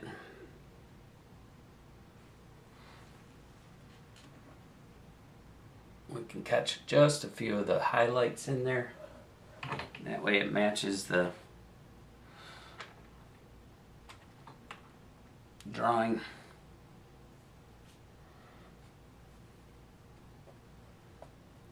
We'll just pick out some.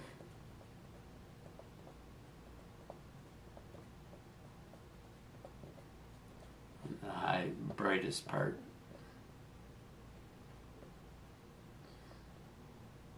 Paying attention to some of my shadowing. I'm dragging it into that darker shadowy area.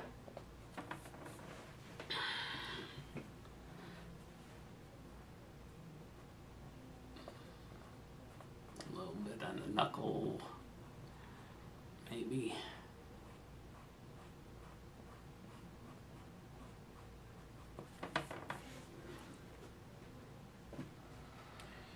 And maybe some of these tops of these little highlights.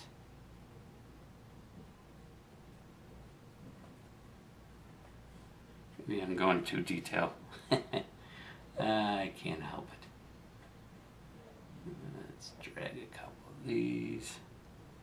And then down here, starting to go the other way.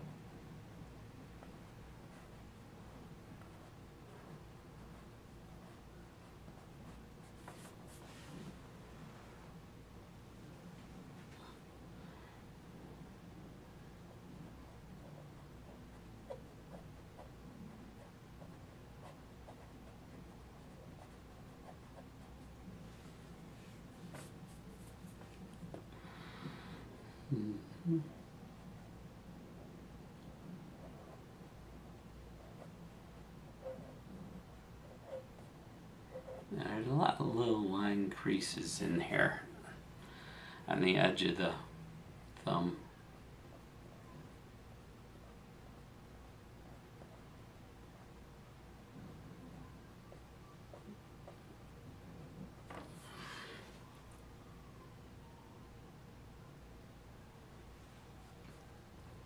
Maybe a little sparkling.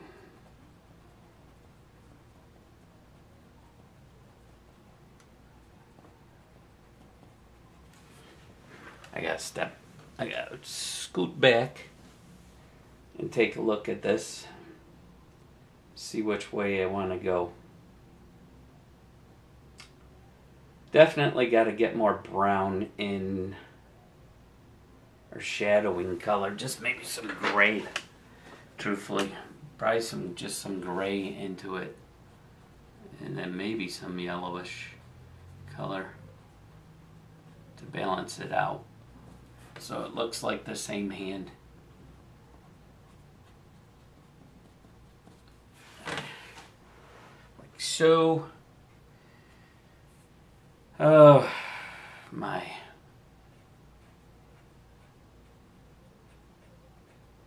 Let's take that. It looks like I spilled something on it right there.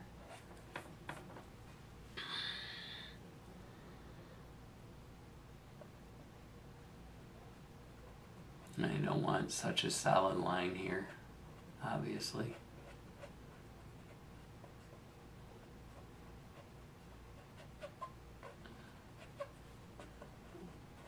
And the same up here.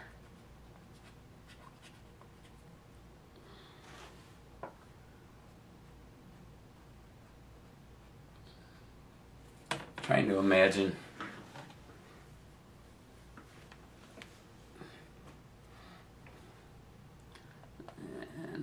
don't know. Maybe just a little bit on these vein lines. Maybe because they're sticking up a little bit. Same over here on this one.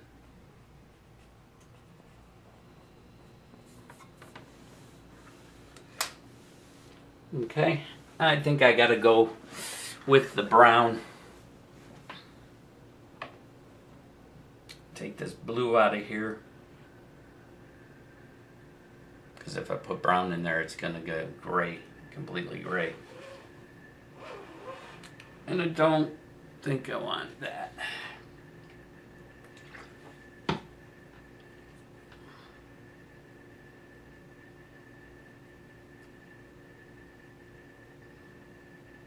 probably just do the hand today.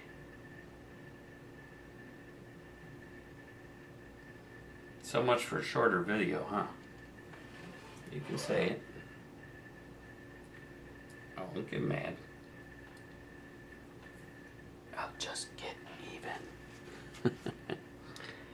Nah, not me. Not me.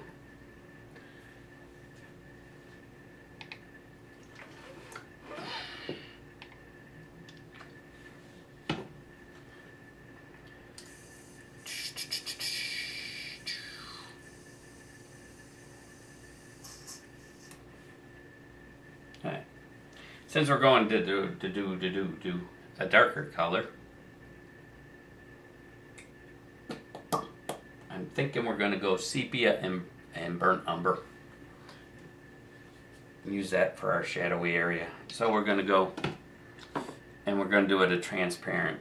So 1, 2, 3, 4 drops of that.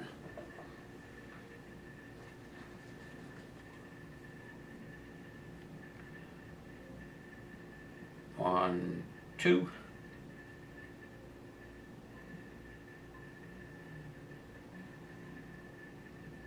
3, 4. Let's do 4.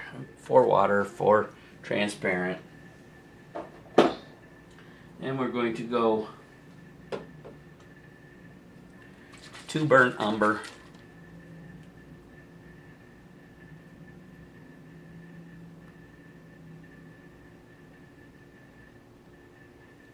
The thing with burnt umber, it surprises the heck out of me, is it's not really that dark. It's dark in the bottle, but when you put it in the cup and it blends out, holy moly. And then, let's see. I did 2, let's do 3 sepia smoke. Wow, that was an exciting little sepia episode. It just wanted to come out of that bottle, it seems like. It said, yeah, go for it. You could do a little green in here and make it a gray.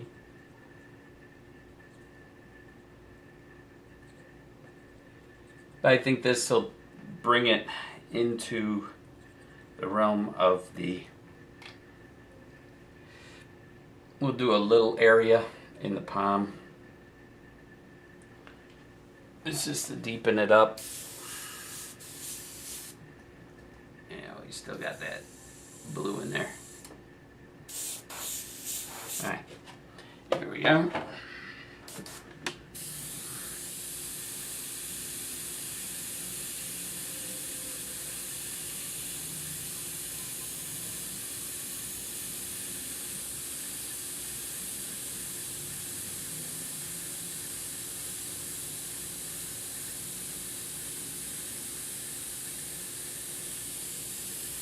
Just shadowing this.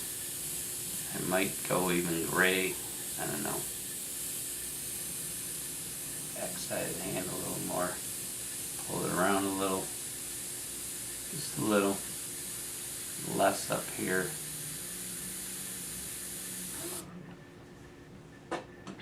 This is just to tie the hand and the face together.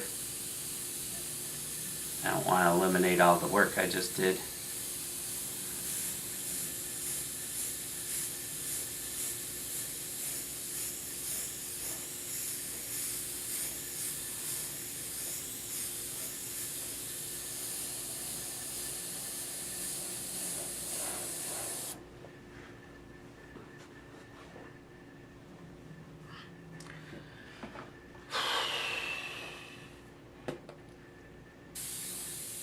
maybe.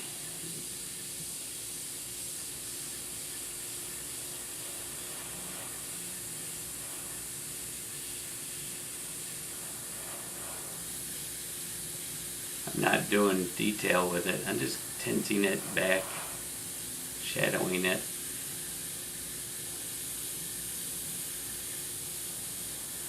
And I'll go back in, probably with even dark, a little bit darker. Add some gray to this. And do the darkest edges.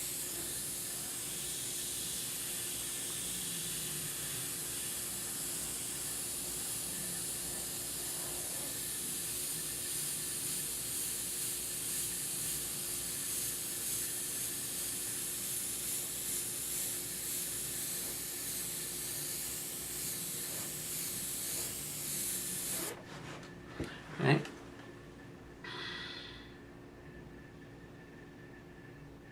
Man, easy.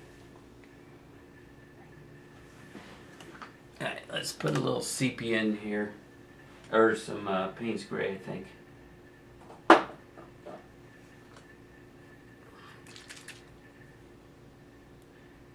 just do a little bit, the darkest spots.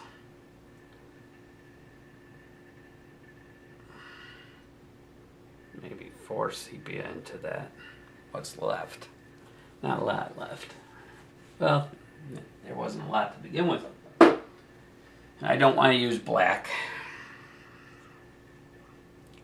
I could maybe add a tad of blue, but I already got blue in the hand.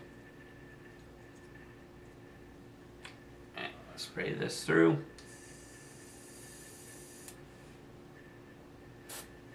Make sure I got that color coming through. Yep. Now.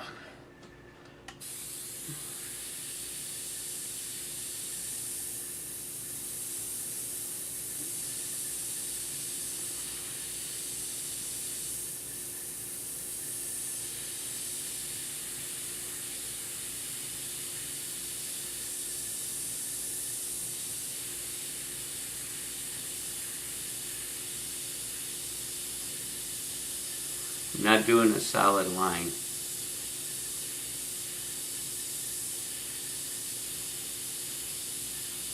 Because the hand ain't smooth against it.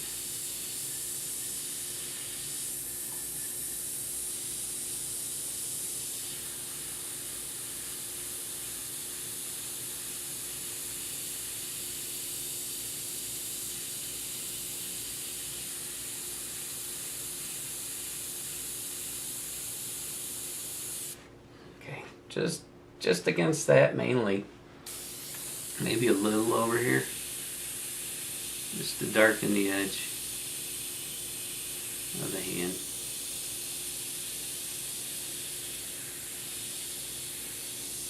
Maybe a little on the knuckle.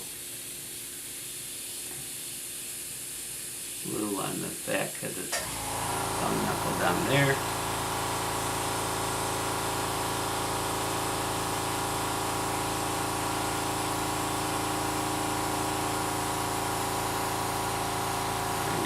More down here.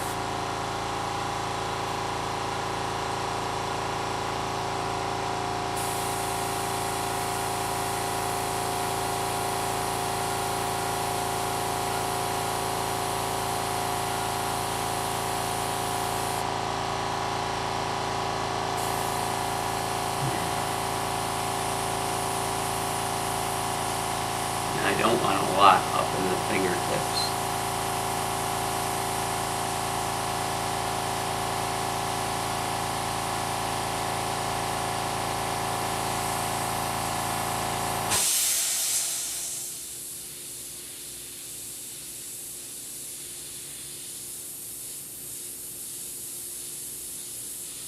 Not a lot at all.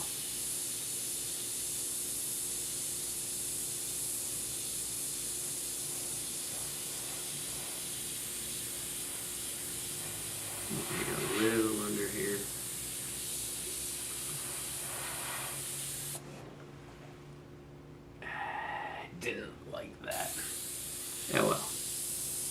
we'll work with it.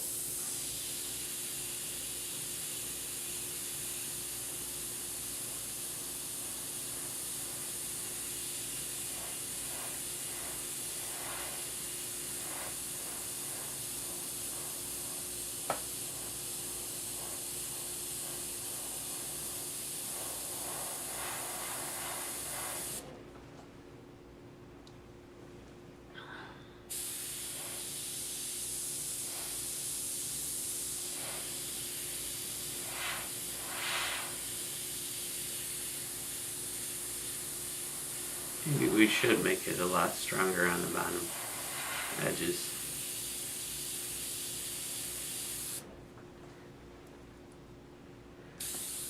Yeah, I think so. Maybe that's why I'm feeling this way about it. Like that.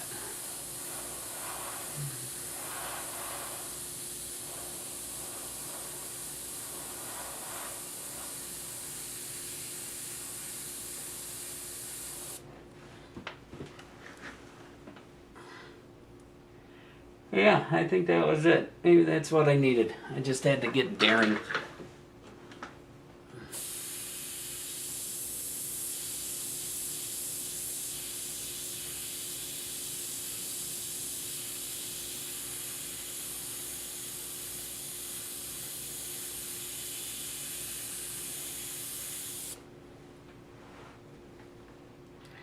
And let's see, probably would be shadowed a little more than across under here. And then definitely right here. And here.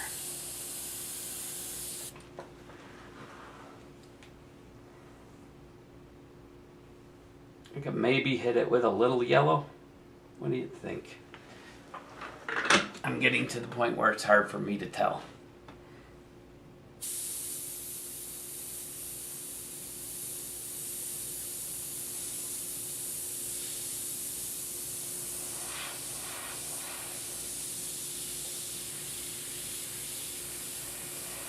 Just hitting the shadows on the fingertips, the edges.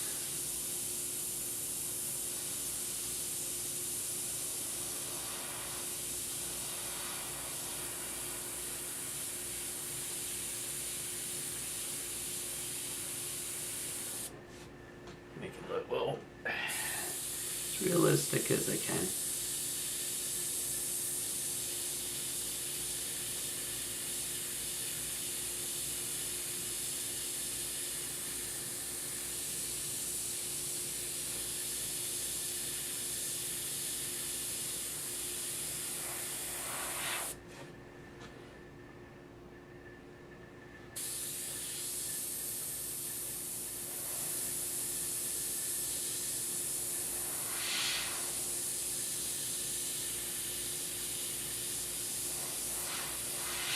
Whoa.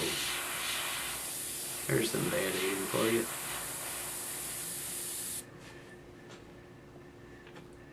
I'll just erase that. Little boo boo boo. Hey boo boo. There we go.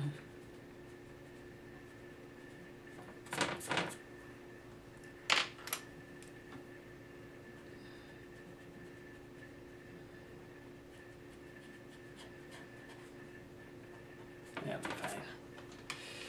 Not that noticeable anyways.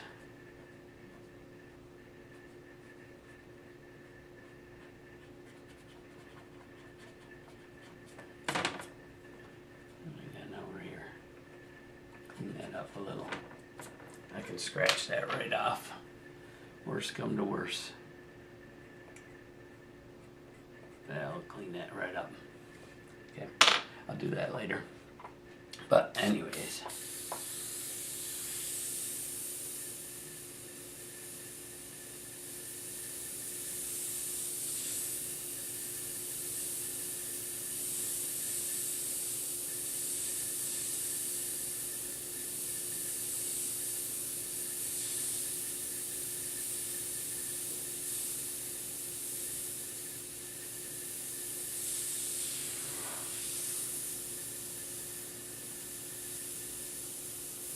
Sorry, I'm not talking too much.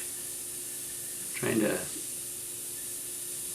figure out how I want to go with this. I don't want it looking sloppy, clumpy.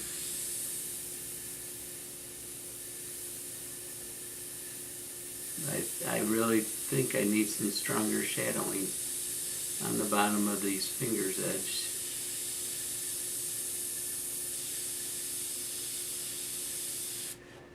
To make it more believable.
Okay, now the top of this is going to have some drastic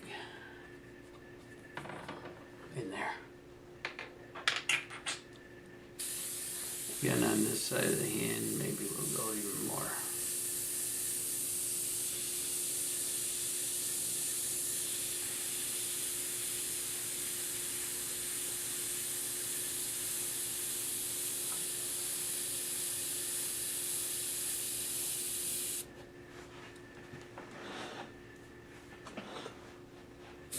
A little bit more back here.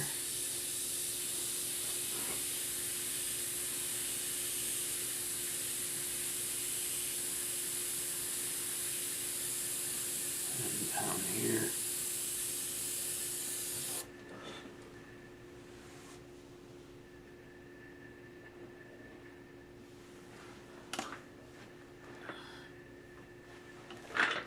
I'm starting to move you, ain't I?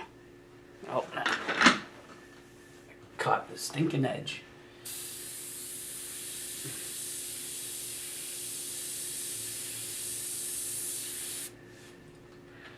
Okay.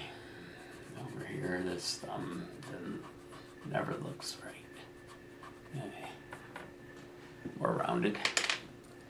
Maybe we'll put a little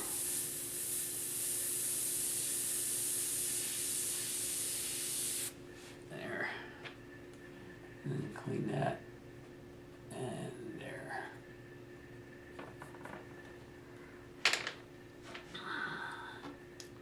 I think in here we can just pick out. Just want to lighten that little dot in there. It doesn't look natural. It's a nice thing about doing the eraser techniques. You can hit some of this and take back on this Claybord.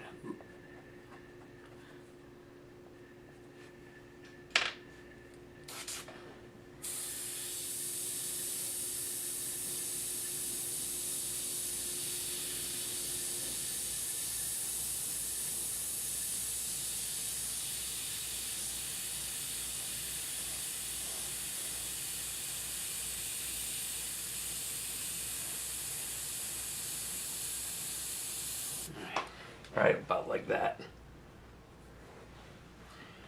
And then probably have a little more shadowing on this pinky in here.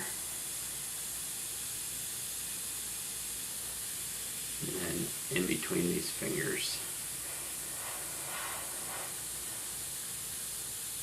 To give a more realistic look. Not as much on this one.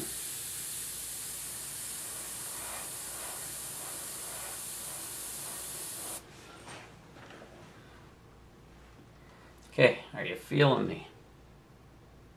Do you feel it? Do you feel it?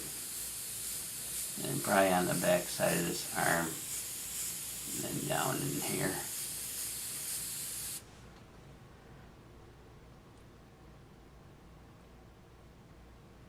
Okay, I'm thinking that's looking good. My eyes are all blurred because my glasses not being right. Whoa. Definitely can't read like I used to. Sucks getting old, man. Sucks getting old. Alright, I think that's a believable hand. I don't know what you guys think. You're not very vocal, are you? Don't mind me. I'm just crazy. Crazy like a loon. Woo-hoo. Maybe a little bit of highlight off the fingertip on the fingernail. Same in here.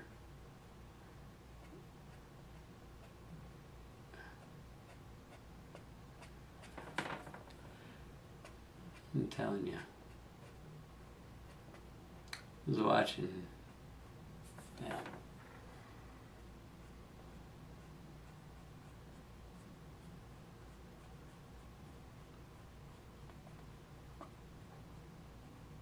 Now we're just gonna pick up the highest highlights on these fingers.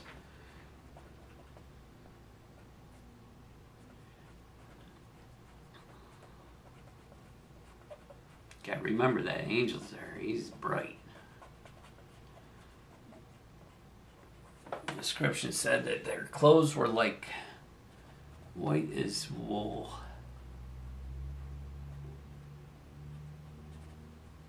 Okay.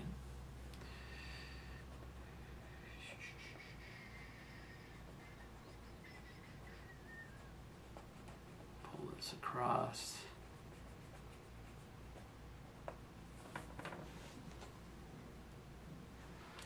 To the Lord be praise and glory.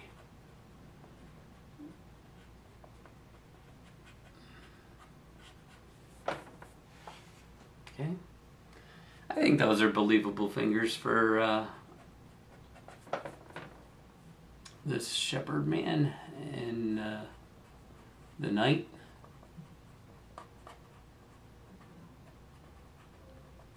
You know?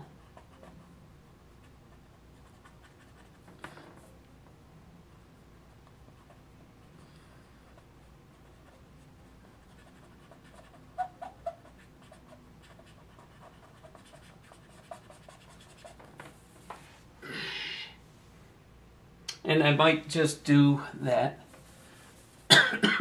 staff after all. I was thinking only doing the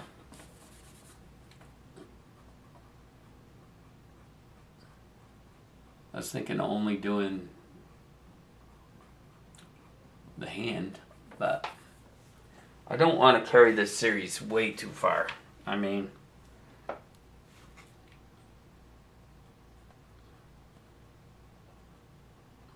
this was just an experiment, mainly to figure out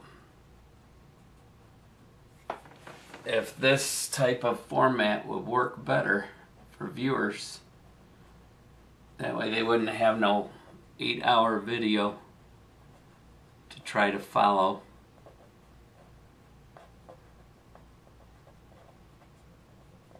I'm just cleaning a couple little highlights in this hand. Trying to think.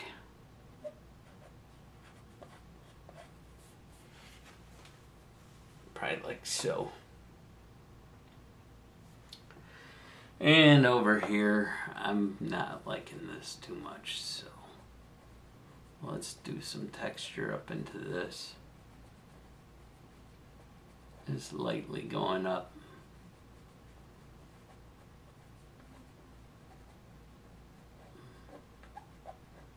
darker here.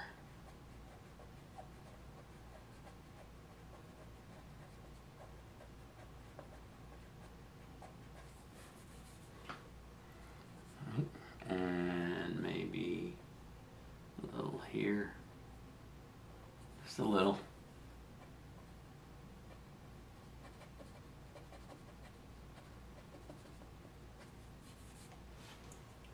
Like so.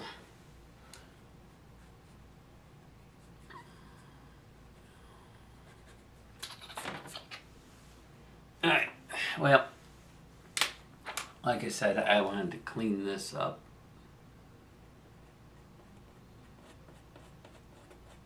Because I got too much over here, overspray in it.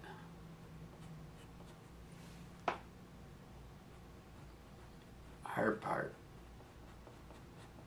is now this is going to stand out a little more than the rest of it.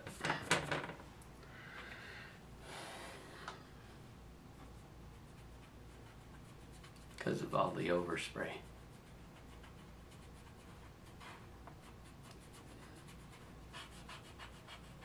It's surprising how much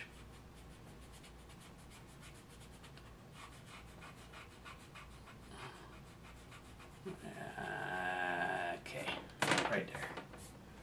I don't want to go too far over into the finger, cleaning it up.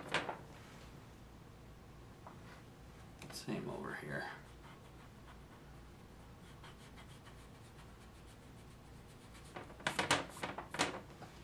Remember, this side's gonna be a lot of light, so I don't know if I'm gonna put any color over here at all. Alright. I think that'll do it for the hand. I'm kinda liking it. Your concentration stays on here, the hand's back there. You can, it's sort of detail and it's sort of out of focus.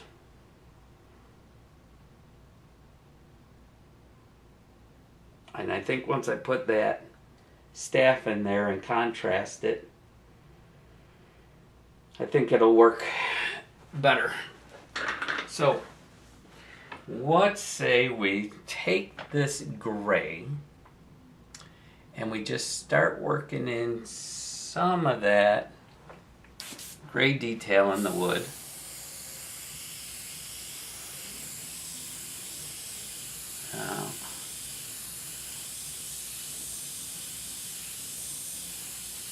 Alright, and then we'll come over it with another color.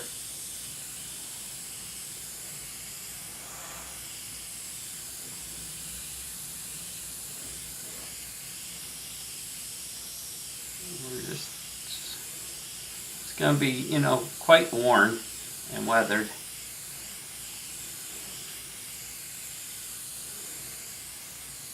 This is why I wasn't concerned too much. Now brown some of these.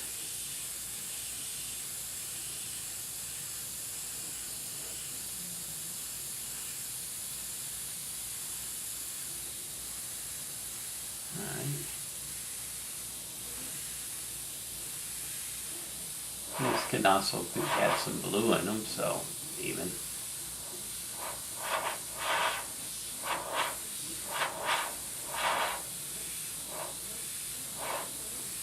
This long streaky looking for the wood. And I'm gonna hit it. Oh, I don't know. Golden ochre, and then I'm just going to layer my colors on this. This I'm not going to have a base color.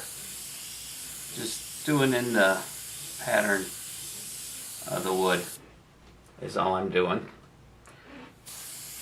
I could pull out my own walking stick if I need reference to get a better idea.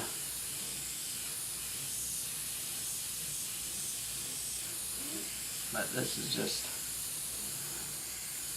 and this side of it is going to be shadowed quite a bit. A little less up here, obviously. Maybe a little more right there. Okay. Just to get that glossy, weathered look to it. We don't have to go real strong yet.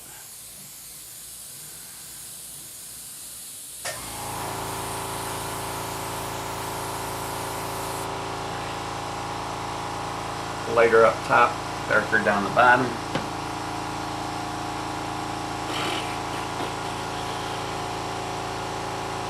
It must be somewhere around lunchtime, I would imagine. Whoa, see, I just did it. And that could have been a disaster, what I just did. Cleaning my cup, I hit the edge and flung the Q-tip up above, and luckily the drop of water that came off of it went flying behind it and not on the painting. Thank you, Lord. Protecting me from my own stupidity. Yep.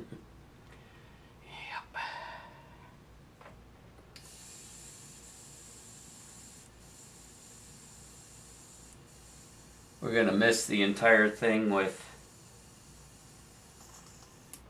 I think, yellow ochre first. No reduction.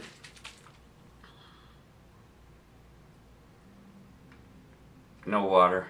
No need for it. Just a few drops of the yellow ochre straight. Now, I don't know. We'll probably erase back in a few areas. But the whole entire thing's gonna go this color first.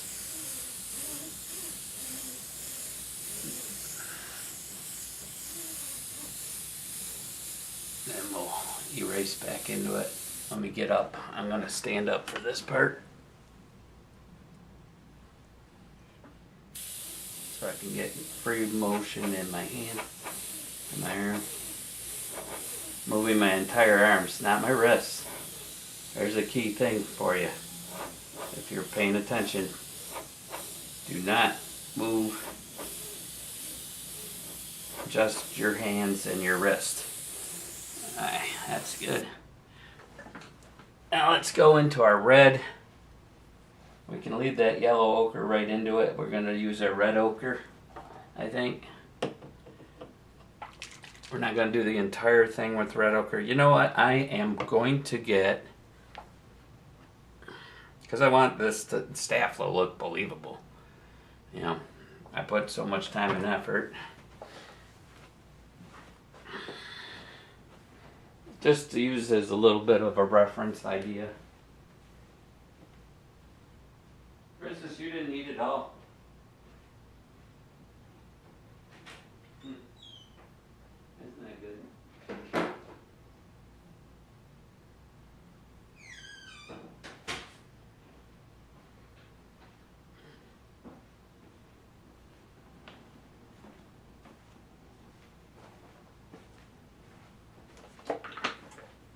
Alright, just going to leave this over here, lean it against here so I just can look at it a little bit, but just to get an idea. Yeah, we're going to go this, wait, before I go red ochre, I'm going to do burnt umber into it. I'm just going to throw the burnt umber in.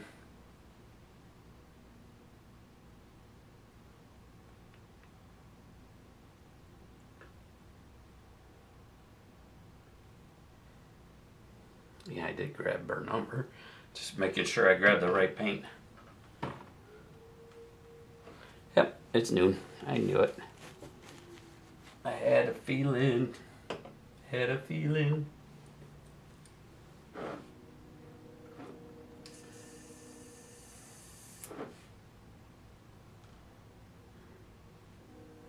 Yeah.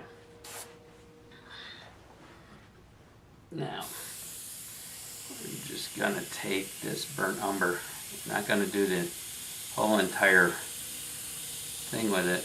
We're just gonna kinda,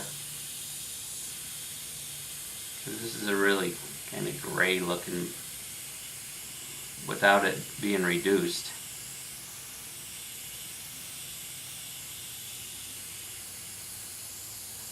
Alright.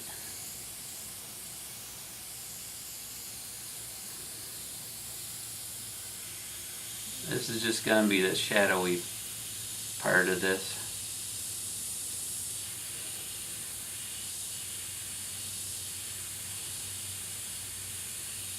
Maybe we'll do something like this.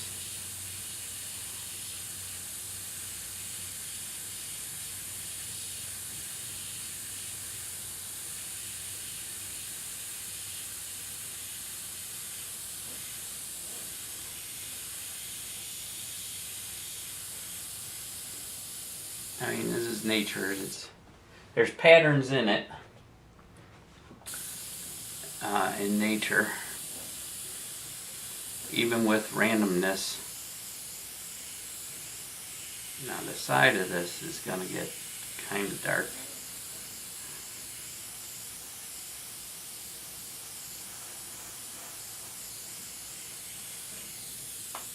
Just getting little ideas from the stick, just a little bit. I mean, it doesn't have to be what I'm looking at, but it depends on what kind of wood it was.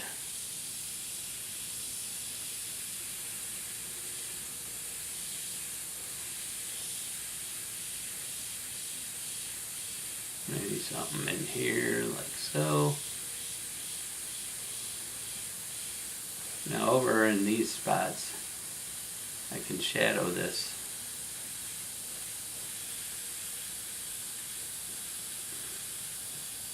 From the fingers on it.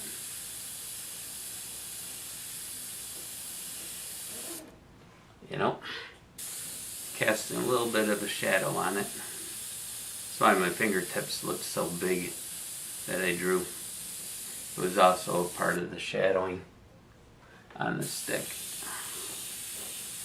Alright, so let's pull this down a little.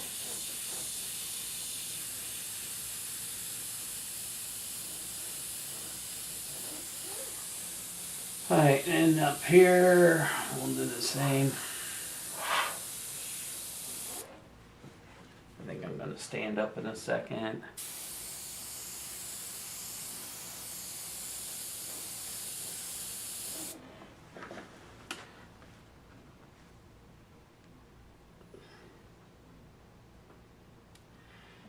Wait.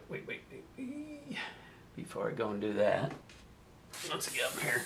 We're going to keep it really kind of, I don't know what I'm looking for.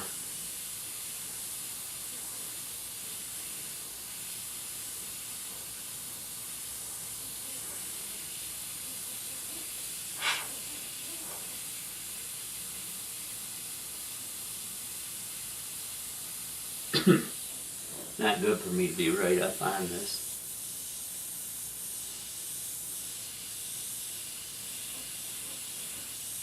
And I'll come back in with this again, and I'll do real tight lines.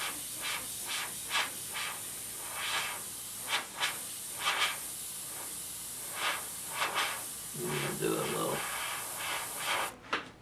I think there was a branch up there or something that got knocked off. And this is over here. Yeah, a little spot like that. Just a quick piece of wood. Now, let's see. Let's go in and we'll hit a couple spots. We can even put in some green in this. We want to get some color. But what I'm wanting to do, I think, is I'm going to just a little bit of erasing, not a lot,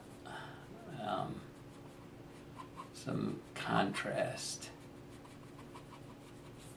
like a burnished part.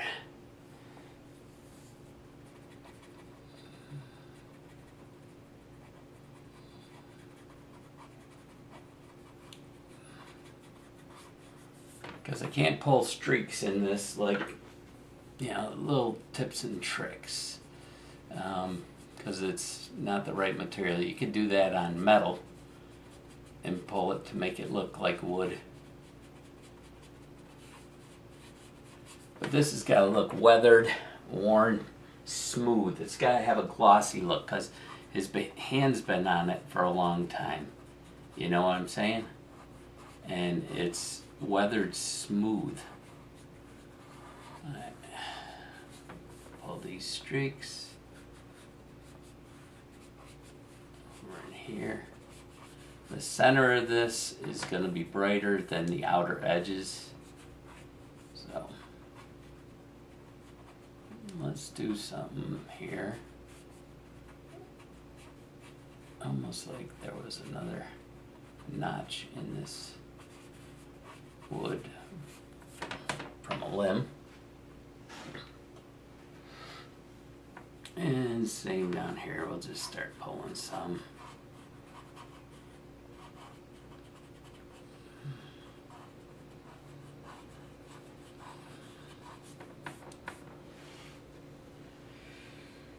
Okay, you know, I don't know. Your guess is as good as mine how to do this.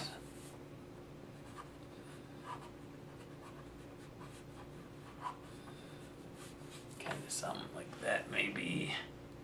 And then down in here, we're just gonna start getting a little more detailed because we're in by where the hand is.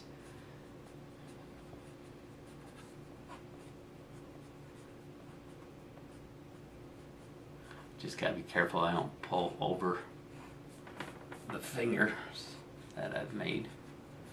So then I gotta repair them, and that would be kind of not too fun to remix and get it perfect. You're better now off not screwing it up in the first place, right? Yeah, I don't care for the looks of that in there. Looks phony.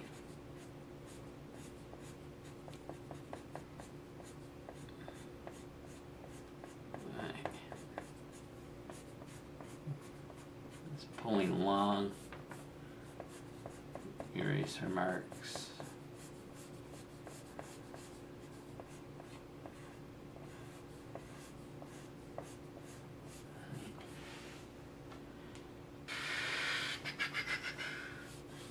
I'm gonna also mist over this with the red ochre, like I said.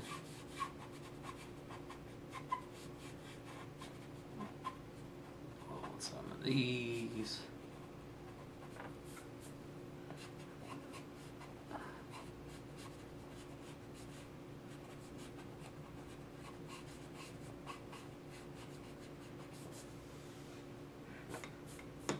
This is lighter up here and then darker down the bottom. I don't know how much you can really see of what I'm doing, but I'm just taking a look over at my own walking stick just to get an idea of how I wanted this to look. And I'm not following the walking stick at all. Just, okay, that's kind of what it looked like over there, so I'll come back over here and do something, you know.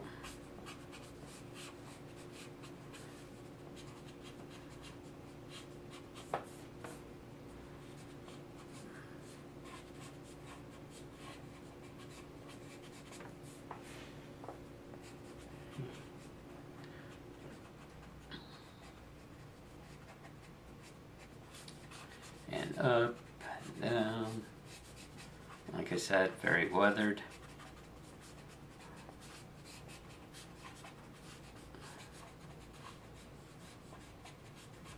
But very smooth from his hand. You know, holding it and sliding it and maybe pulling the sheep back over where the sheep was supposed to be. Maybe saving a sheep that fell off the edge of into a ravine, off the edge of a hill. Who knows? Who knows? But,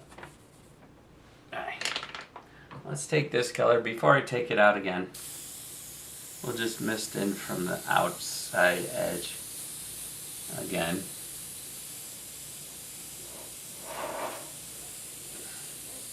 Same with this side, a little darker.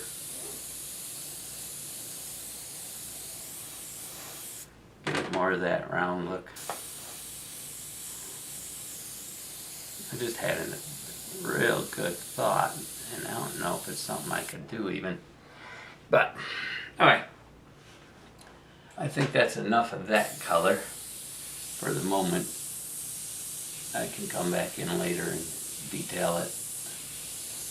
Right now I think I want to take that red ochre and hit it with the red ochre. No, while I was having I had a thought of, you know, if you could get a bunch of eraser droppings. Well, here we go. There we go, folks. Change in barometric pressure outside because of that rainstorm coming in. Now we're getting bubblies. But you leave them on there, then hit with paint, and then come back and rub them off. Wonder what kind of effect that would do. I'll have to try that someday. I like that idea. I like it. I like it a lot.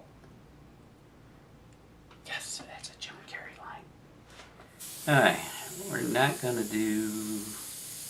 We're going to leave some of this yellow.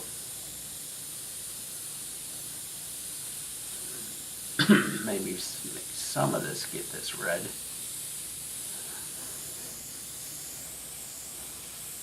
Maybe a lot more down here. This edge.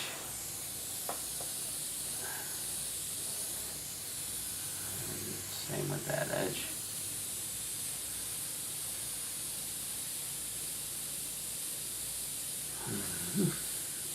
Now this is just red ochre. This is not pure red or anything. I'm letting it really be generic up top, maybe.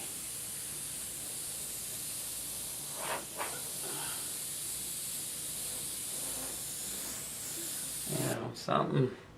It's coming close to the flesh tone. Lord help me. I'm so strange. Okay. Let's try a different eraser on this now.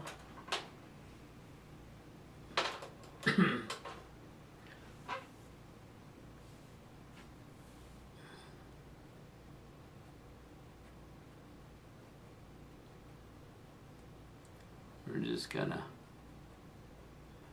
kind of draw in. We're gonna allow that scratching look to it on this.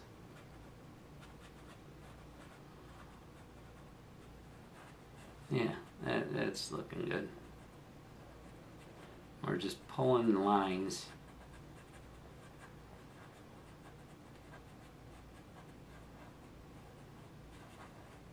I don't want to do too much over there. From where bark used to be on it.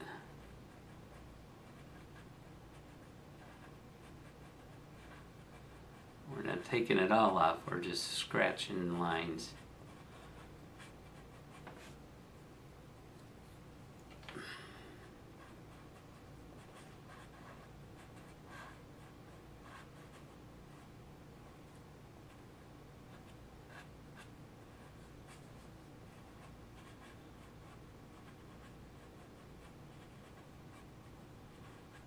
Just lightly grazing it across.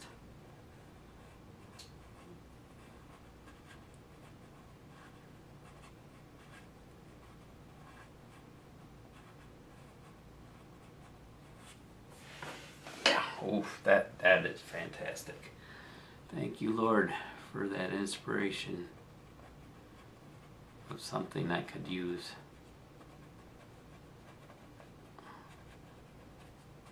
All right.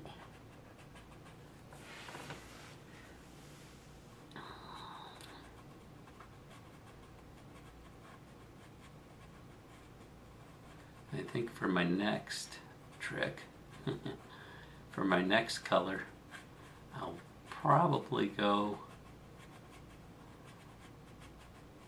a mix of the red ochre and the burnt umber, full strength, and we'll just draw in some of these little dots.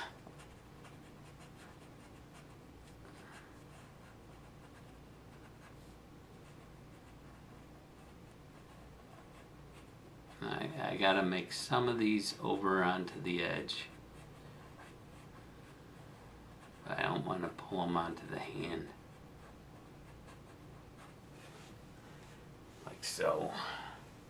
Yeah. I'm following the outer edges of some of these dark marks, and doing like little highlights on them. Almost what you'd see on a piece of planed wood. But that scratched look from the hard eraser on this Claybord is working really good for this.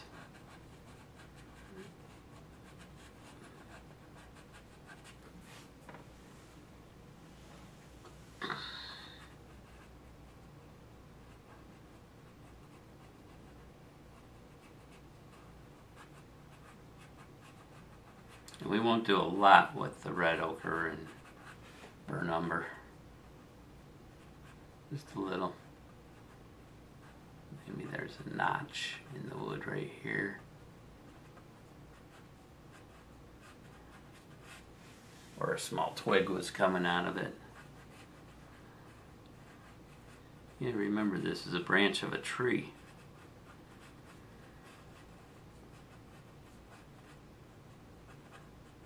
I'm not sure what tree they would have used. Probably olive branch. I don't know if an olive branch grows straight enough. Not sure. I've never seen an olive branch up in person or looked one up yet online, so silly of me not to. Being a Christian, you'd think I'd want to know. Since there's a lot of references to Israel being the olive tree.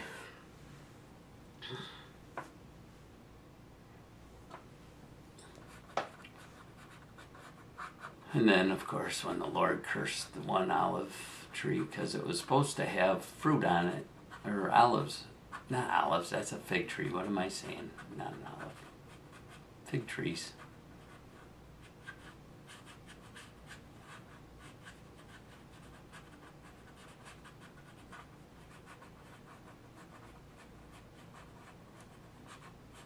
I'm not pressing hard, I'm just grazing this hard eraser over the top of this, and it's giving me those little scratch marks.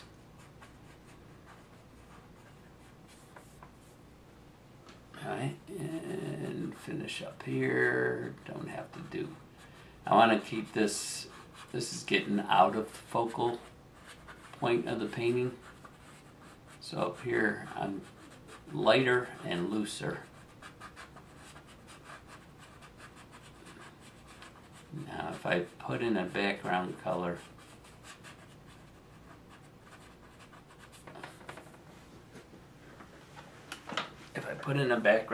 I gotta be real careful.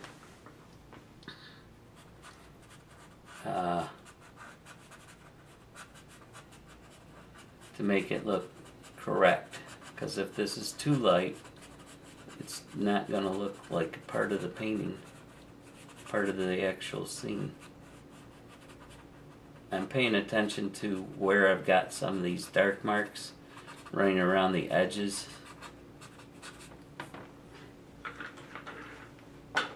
See, I'm sharper down here. Up here I'm getting a lot looser.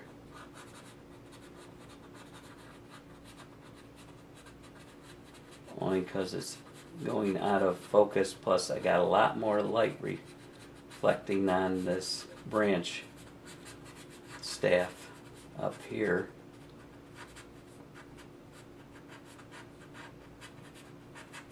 using long strokes,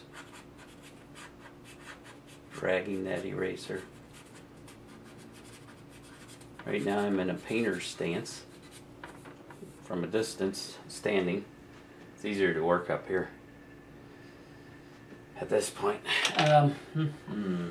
Okay, we still got the red ochre in there. Let's go back in with our burnt umber. Oh man, this is starting to bubble out. Alright, we're going to leave that red ochre in there. Add that burnt umber.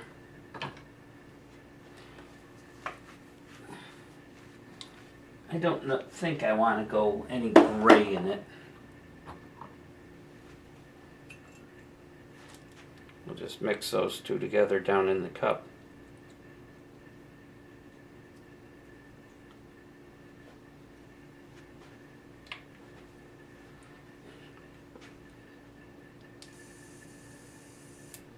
Okay, you could hear that pop.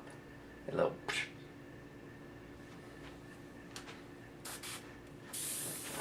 We'll work up top first. Right, maybe it's a little too brown, a little too red. Right. Excuse me. So we can't do that. We gotta go more straight burnt umber. So we're gonna add some more.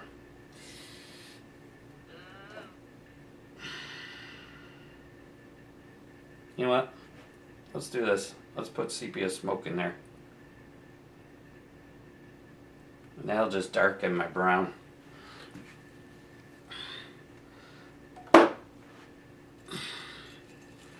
That violet that's in the sepia smoke, it'll deepen the brown, make it richer.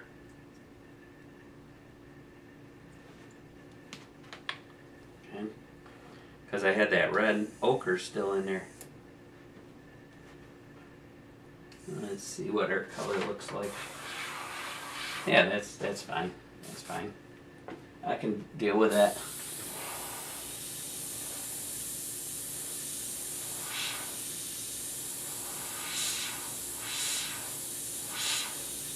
We're just gonna make up some lines in this, some spots.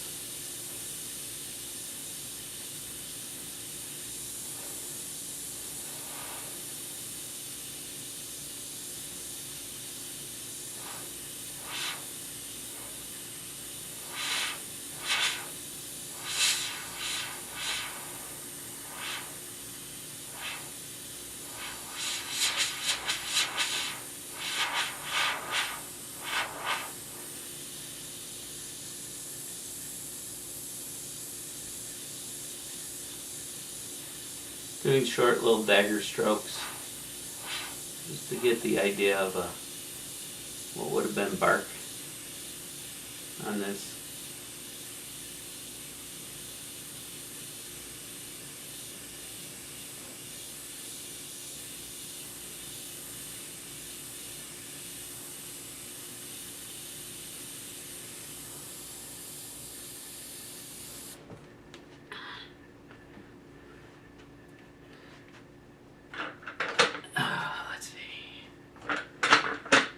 I don't want to go too off base.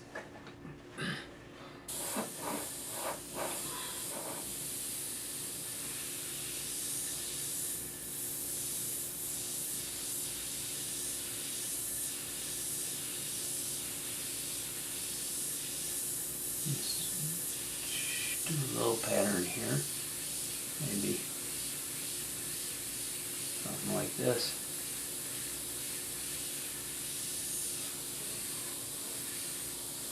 A little darker over here.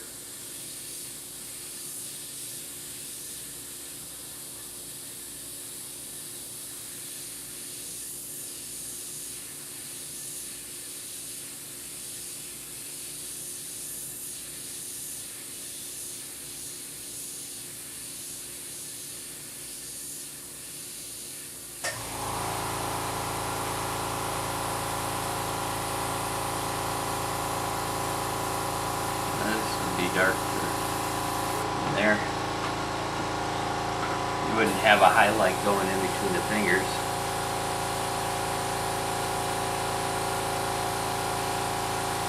So that's got to be deepened in there.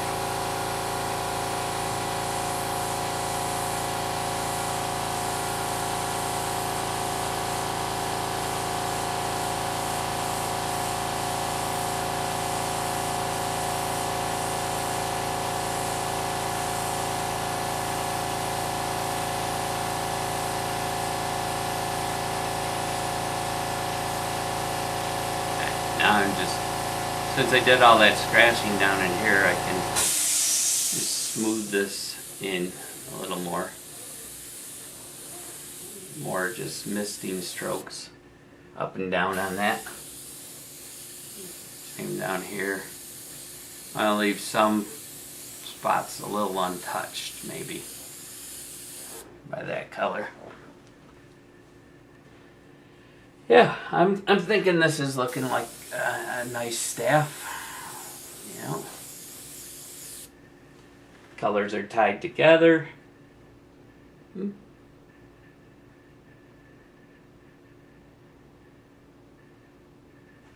And what we'll do is oh, I think I just jammed my needle. Moving up. I don't know if I bent that or not. Yes, I did. Uh-oh. Ah, that was a boo-boo. Okay.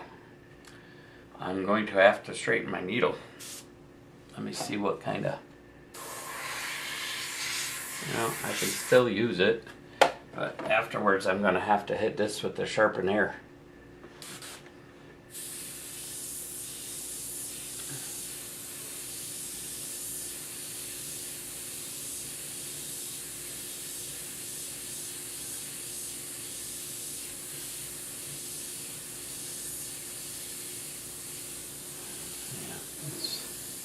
Not too bad, actually. I might have bumped the tip or the cup. I gotta look at it closer.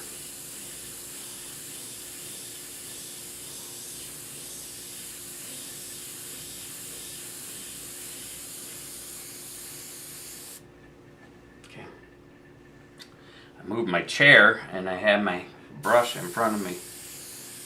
Not a good thing to do.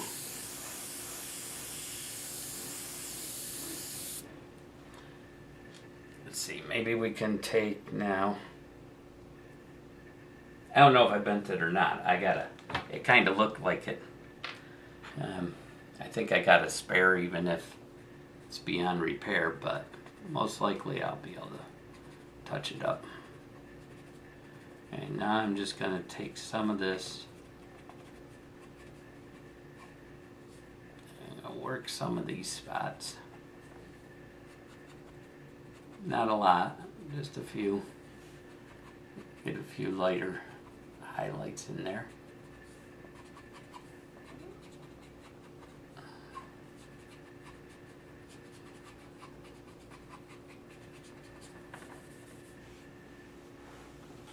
And maybe a few down here.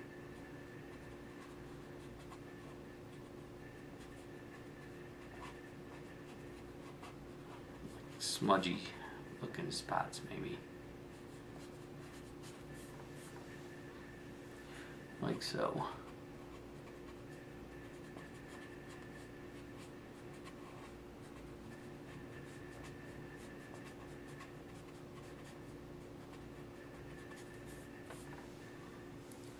Just kind of using my imagination at this point, what I would be seeing on this staff. How the light would be reflecting, because obviously I'm not there, so I can't tell you what it's doing.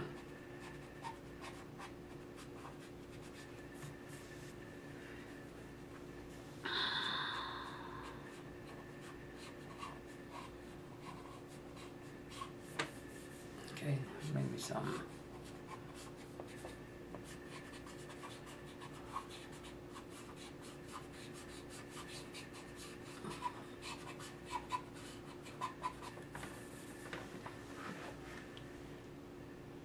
Yeah, let's add a little more color up into the top, I think.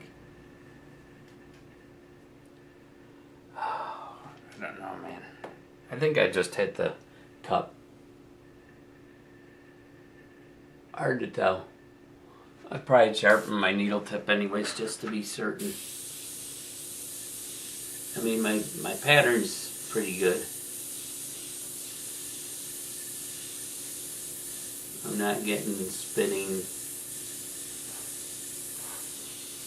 but it doesn't mean it's not damaged.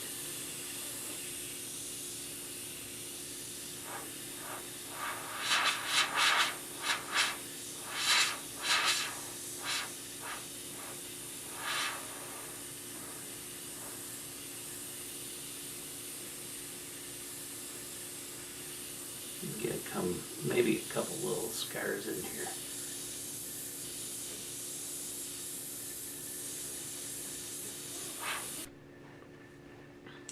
Yeah, the memory card was full. So it's gonna be a long one. And again, this is turned. But anyways, we're almost done with that staff. I'm just gonna hit it with maybe a little, just a tad of gray in there. Like I said, after I get done with all this, I gotta check my needle tip. It's hard to say whether it's damaged or not. At the moment, I'm not seeing any, just looking for Payne's Gray. I'm not seeing any ill effects in the way it's spraying, and I'm not getting tip dry, so I'm not sure. I'm not sure what happened.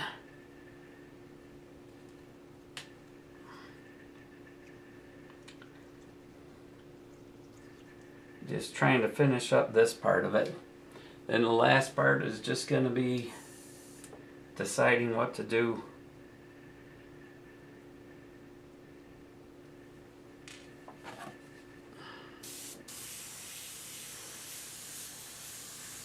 There we go. Get that a real grayed out brown. And we're just going to do a few areas here. Not a lot.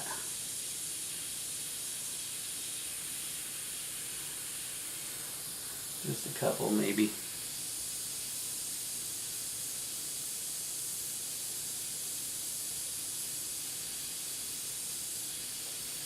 Maybe over like so. No, I must not have hit. I must have hit the cup. So, thank you.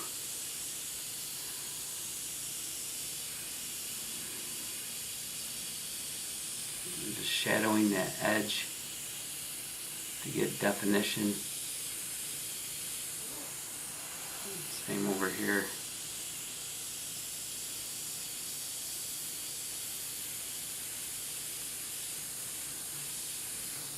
Maybe a few little grayed out marks in here on this.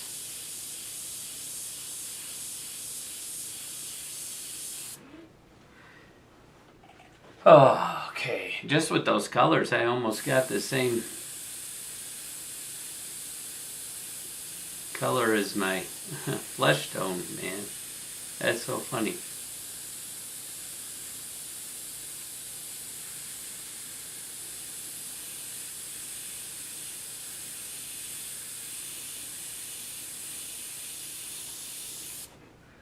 Okay.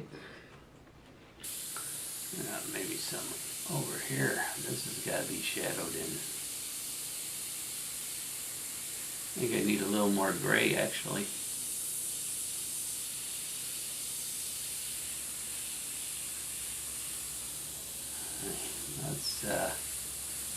Let's get this a little darker. I don't think it looks right up here. It just looks too phony.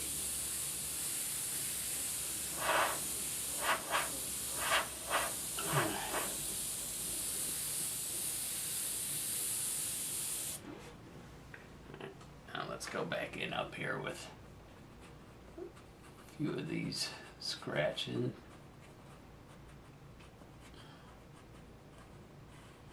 It just doesn't look quite like the bottom.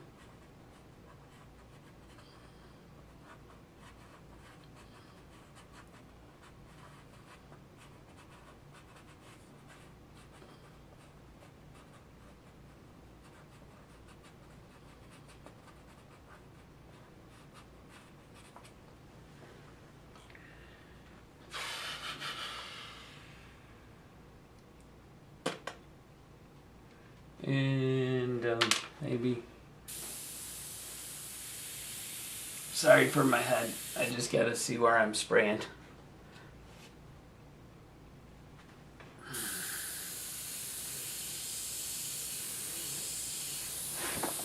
Let's get up here. It's hard to tell because that light is messing with me.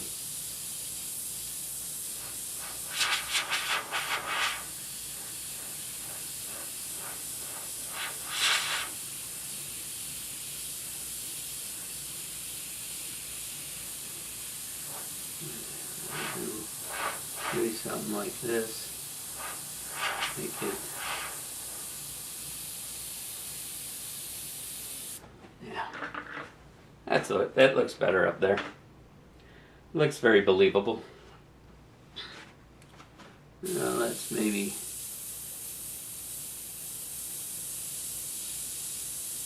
hit something fancier, like so.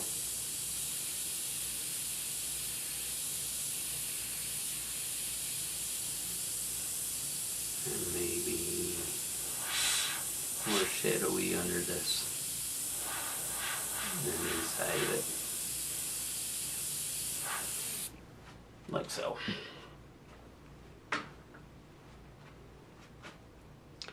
And perhaps, let's do something here. Like he had molten into something. And then we'll take, just for a little interest in it, then we'll take our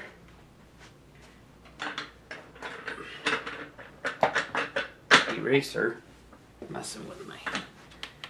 I said, messing with me, man. And we'll just highlight that almost. Like something's going on there. Alright, same with this. Let's do some of these up here, like so. Again.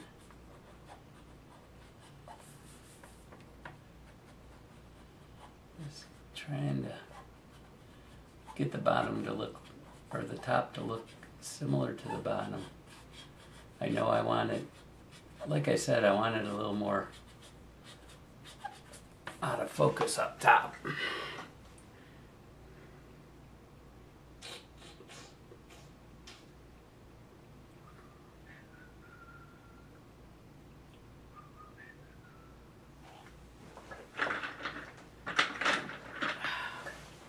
This rug is driving me crazy.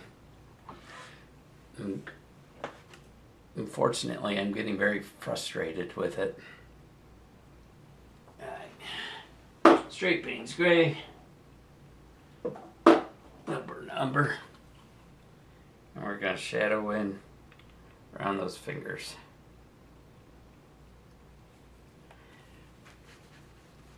I'm not even going to clean out the cup. I can go right into this color.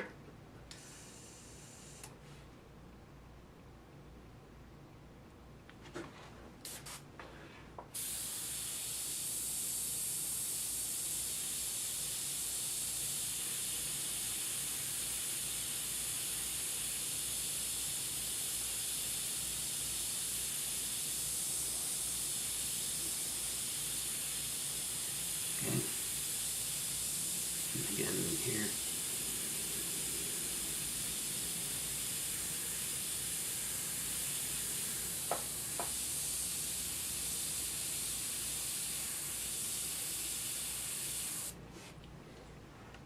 Okay, trying to make this look believable.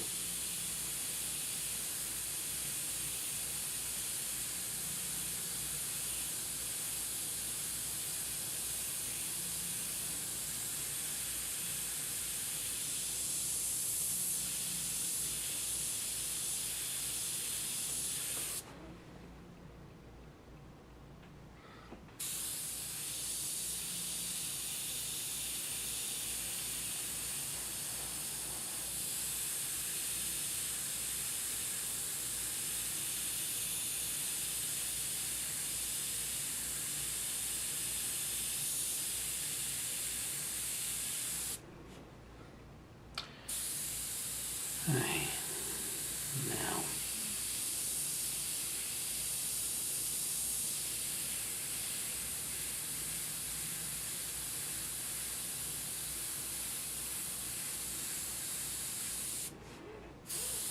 maybe a few little diggies.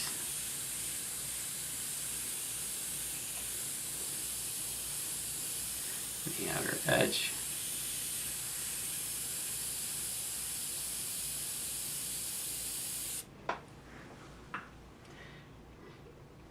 What do you think? Is that believable? Maybe a little bit of black into these. Not black. I shouldn't say black. It's Payne's gray.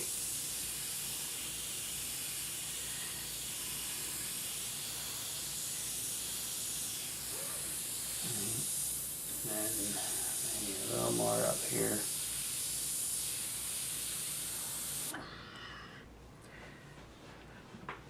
I think I got to put a little more brown up top. The brown ochre. I think that's what's throwing me on the top to bottom. I just don't have enough to.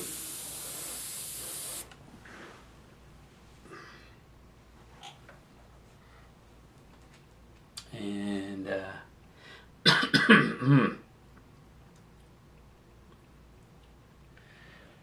okay. I think I need to take and add in some erasing up here more.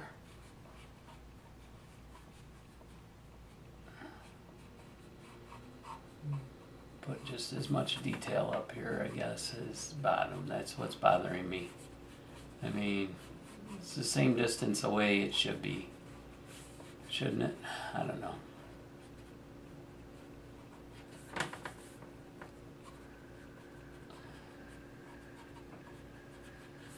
I guess.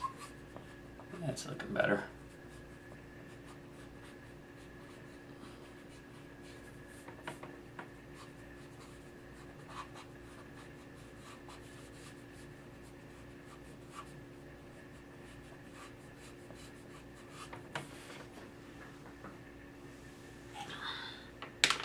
And maybe we'll put a couple little doodads up there, doodadays. Just so it looks the same piece of wood. Right now it don't.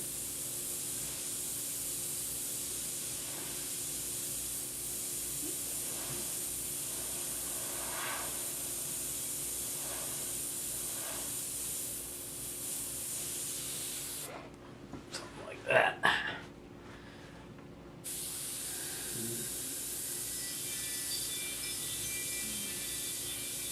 I think it delivers here.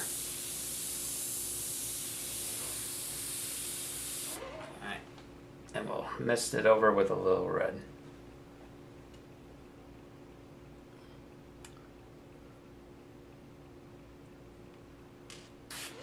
And in here, we'll just get a little tighter detail.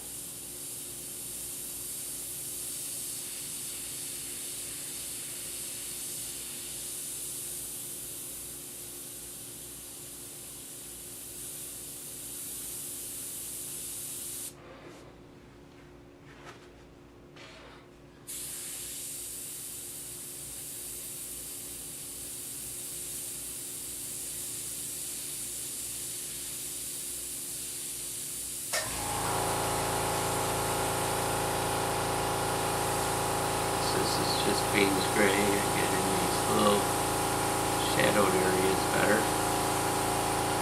Maybe a little more up between the fingers.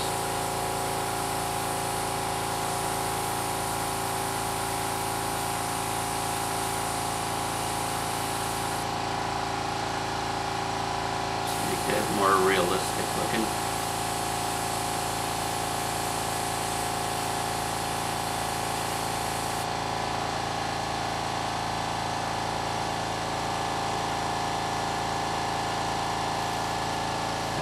Fun. pause the video and go see what was at my door.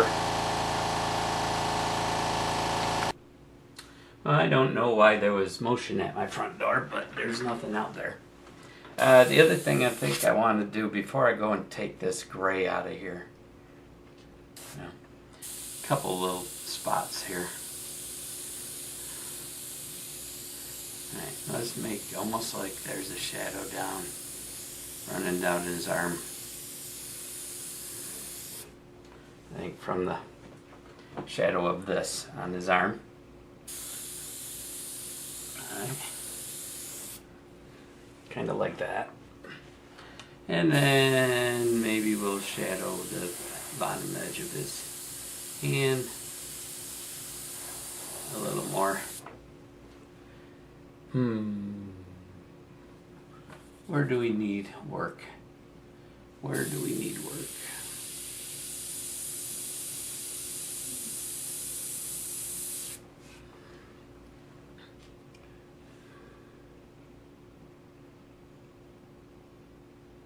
Oh, I can see something I could do.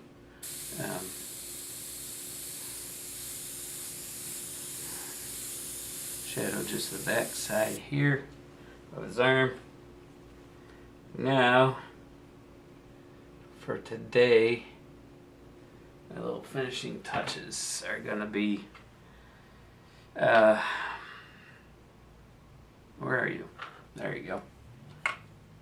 We're gonna pull these hairs, finally.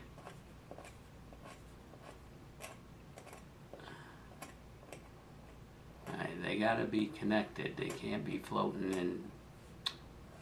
Oh, for crying out loud. There we go.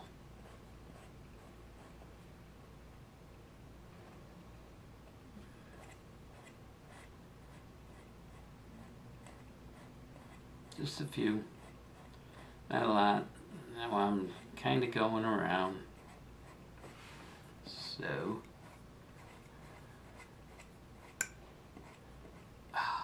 Man, I hate that. I just prick the tip into it and boom, I scratched it wrong. See, I didn't want to do this part until after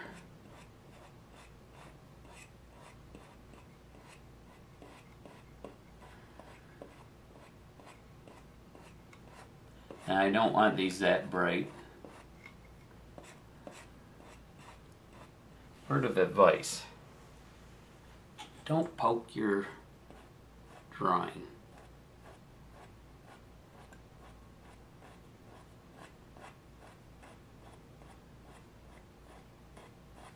Now, I still got that gray in there. And only because I really need to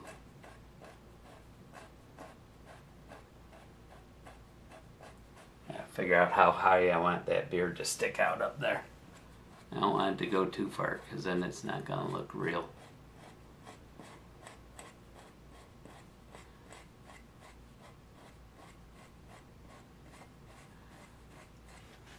Okay. That looks about the right length, I guess. And I don't think I really need to even shadow it any.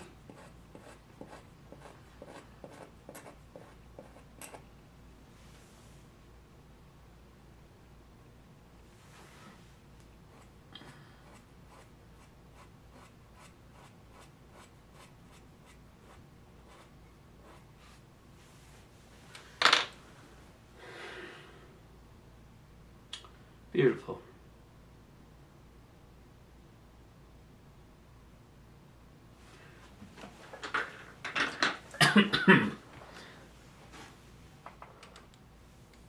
And that up here on the top edge of his thumb, it's probably going to be a little more highlighted right there to come down in with that. Okay. And then the fingernail is a failure. Almost probably didn't need that fingernail there. But then we can take this, because this don't look real to me. It looks like an afterthought. There. And then underneath, I rounded that too far down.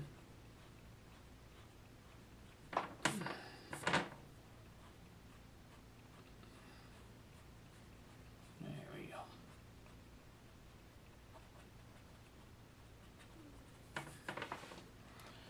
Alright. Let's do similar.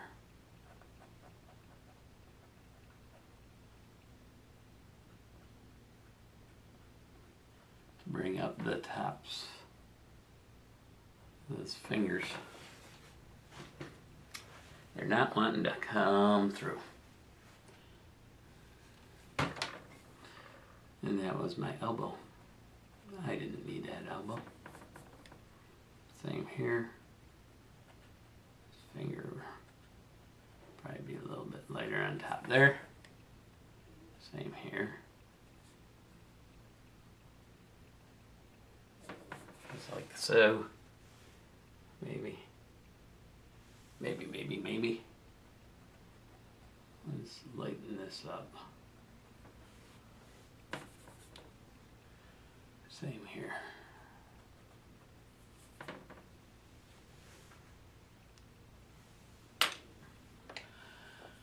Oh, I'm telling you the truth. I don't like it. Not one bit. Okay. Let's round his finger out more. Like so. That's better. Me likey much better. Same with this one. There we go. That's the way. Now it looks right.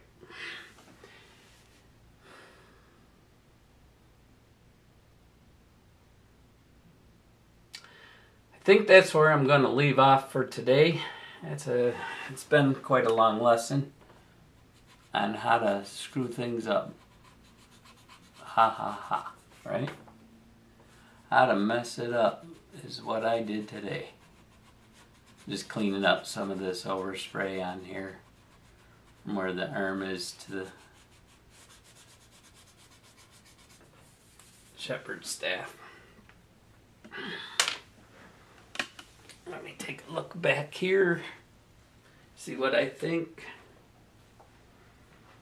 Yeah, I think it works.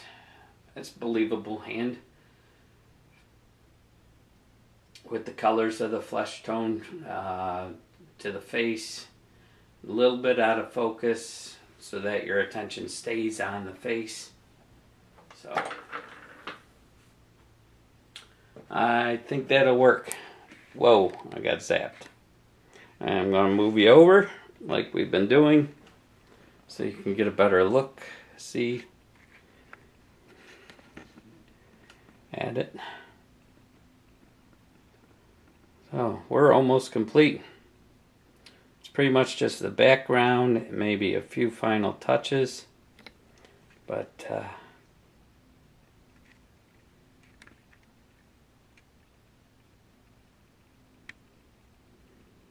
okay. Looks good. I'm liking the way it's coming out. I think it's believable.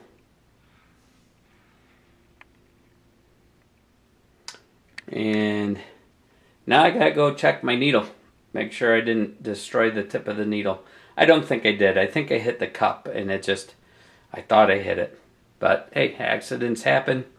You're not paying attention. You're diverted attention to other things. So God bless you today, and may the Lord keep you till next time. And don't forget to subscribe, like, leave a comment, whatever you need, whatever you want, questions. I'll try to help you out as best I can. God bless. Have a good day.